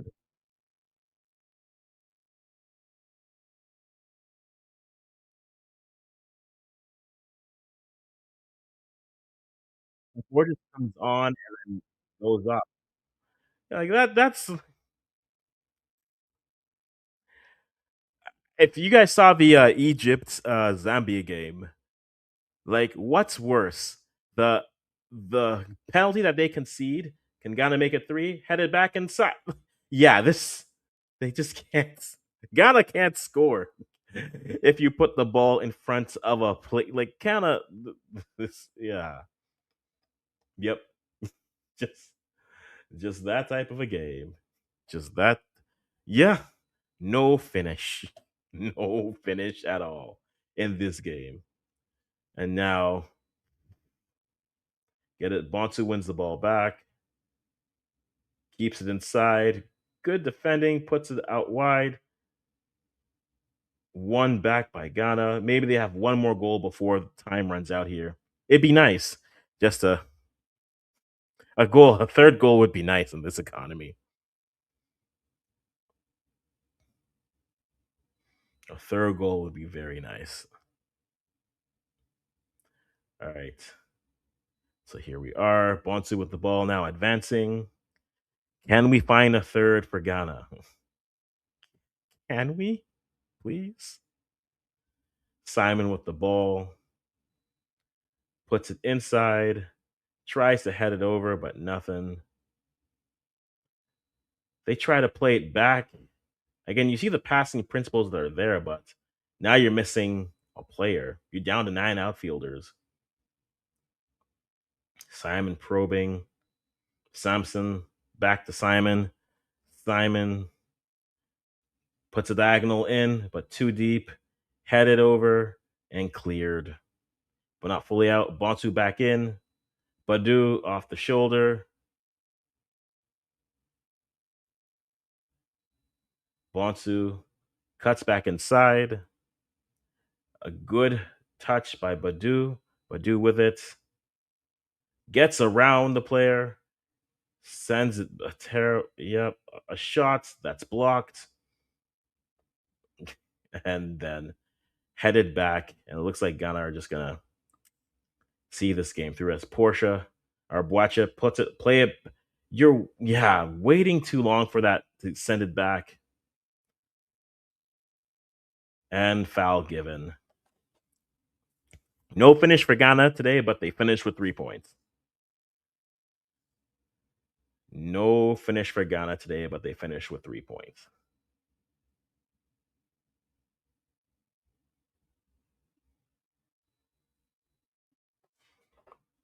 So, last few minutes of this game coming up. Yep. At this point, 3 points is what you want. And that wraps it as it stands. So, Ghana picks up the 3 points. 73 possession, accurate. More attacking moments, accurate. More dangerous attacking moments, accurate. 6-2 corners, 6-1 shots on target, 12 shots off target for Ghana is valid. So Ghana now at the top of their group. Group D, they sit with 3 points and a 2 goal differential, which means for the other matchup in Group D that comes up in an hour's time, you're going to have, depending on how the win goes, if Cameroon or Mali win their matchup, and probably Cameroon may be the favorite, they now know what the bar is. They know what the marker is, and they can get past it. But let's go through some of these ratings here because I think these are very accurate. Well, for I would agree with some of them as well. Conlon with a 7, the average 7.5 for Ghana. Lots of goals left. Again, this game for Ghana is a child who took one bite out of a cookie or a chicken on a drumstick and said they were full. They left a lot of meat, they left a lot of cookie on the bone. But Conlon there, Bonsu, the right back, is the player of the match for soccer way, and I would agree. I think her passing and movement created a lot of opportunities that started to open things up for Ghana. They just couldn't finish their chances. Boache also eating up into the midfield space that was provided for her. Simon, I thought both fullbacks did a good job. Do I have to leave the game early? Princess and Kojo all left early enough for enough time. Chantal had a tough game. Good finishing. Doris with the goal gets the 8.1. Kusi with the 7.5. The own goal scored by Vieira, who also left with a yellow game as well. Only one yellow is great because right now they just can continue to build off of that. So only one yellow awarded. That's good. That is good for them. But then other players who played well, Kusi, I think, had a decent half, but missed a goal opportunity for her.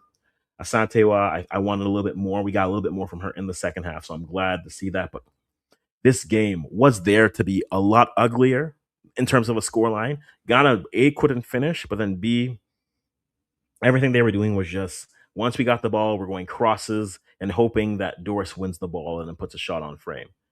And then Doris missed at least three chances. But for Ghana, you got the 3 points, you move on. For Capo Verde, look, it's a 2-0 loss. There are worse ways to lose, and they're not eliminated effectively now, right? You could be Egypt right now. Egypt lost 6-0. And at that point, you look like, thanks for coming to Morocco, but your tournament is basically done.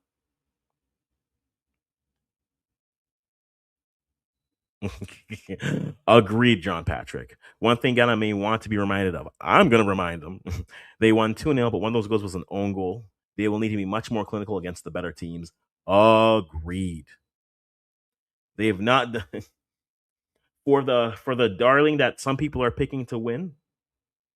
This was not the performance to say, yeah, we're the dark horse.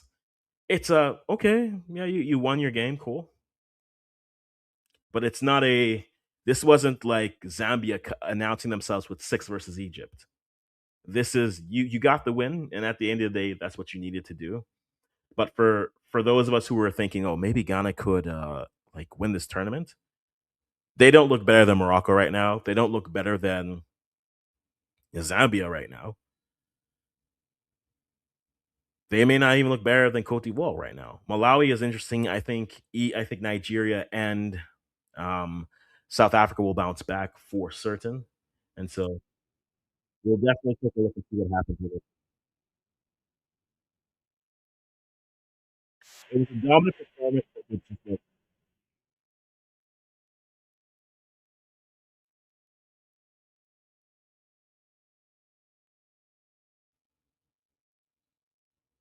yep, and just listening to the post match, Josephine Bonsu says, "Look, we have a lot to improve on, but we're proud that we got the win." And I think that's how you have to look at it. You have a lot to improve on, but you take the 3 points and you sit on top of your group and you move from there. So as stated, that's where they stand. Let's throw that group here for you to take a look at every time, making me reset. You're unbelievable.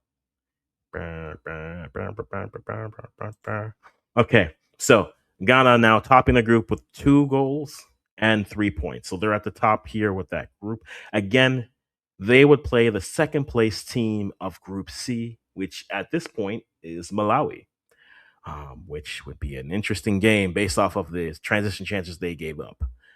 So we'll have to watch and wait to see what happens. I think, hey, you get the 3 points. I think they need to look better versus Cameroon and then against Mali as well. So we'll see what they're able to do. But good first step for them. And then reminder Zambia, Malawi, Nigeria, and Egypt are your Group C rankings. Group B, it's Cote d'Ivoire, Tanzania, South Africa, and Burkina Faso.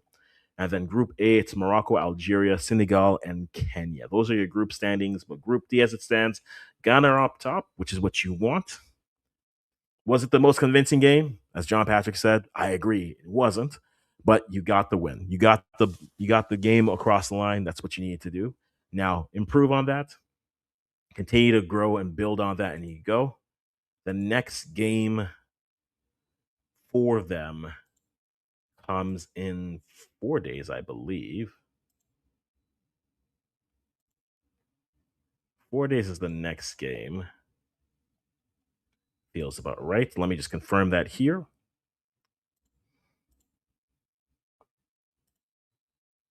Yep, the next game is on August the 2nd, which translates to Sunday. So, yep, 4 days from now, August the 2nd, they will play. Ghana's the early game as well. So, Sunday is that next game that they will be playing. Just throw that here for you. They play Cameroon while Cabo Verde will play Mali. We're going to learn a lot about both sides after 2 games as we'll go from there. So again, coming later today is Cameroon and Mali. I think Josephine Bontu is my player of the game. I agree with that. But again, some of the other players, Kwojo and Asantewa, I think they need to be better. And look, Chantal did not have the best match. Yeah, she did not have the best match. That is for sure. 5.9 on the ratings. She did not have a good match. To show you a little bit. 3 out of 11 duels won. Oh, definitely agree with that, John Patrick. I think Cameroon will be the barometer. I think that's the game for the top of the group, unless Molly wants to come and say, "Hey, take us seriously too." And if that's the case, then chaos reigns supreme, and I look forward to it. But yeah, Chantal, lowest ranked Ghanaian player on the pitch, whereas Josephine Bonsu, you look at her stats here, one big chance created, 11 out of 13 duels won versus 3 out of 13. That's a tough one. 10 out of 12 ground duels won, 3 interceptions, 7 recoveries, 3 clearances, 83 on her passes, 64 on her final third passes, long ball, 60%, 103 touches, 11 out of 61% on progressive passing, 2 key passes. Expected assists were point 0.3. Accurate passes into the box. Come on, Josephine Bonsu. Let's not pretend here. That is our player of the match for certain. For certain. So now I'm curious to see what they're going to get Princess here. 3 successful dribbles, expected goals. Like the cutback she had to Doris. Just put it. They had 2 chances in this game where they tried to find Doris. I'm like, just put the ball on frame now.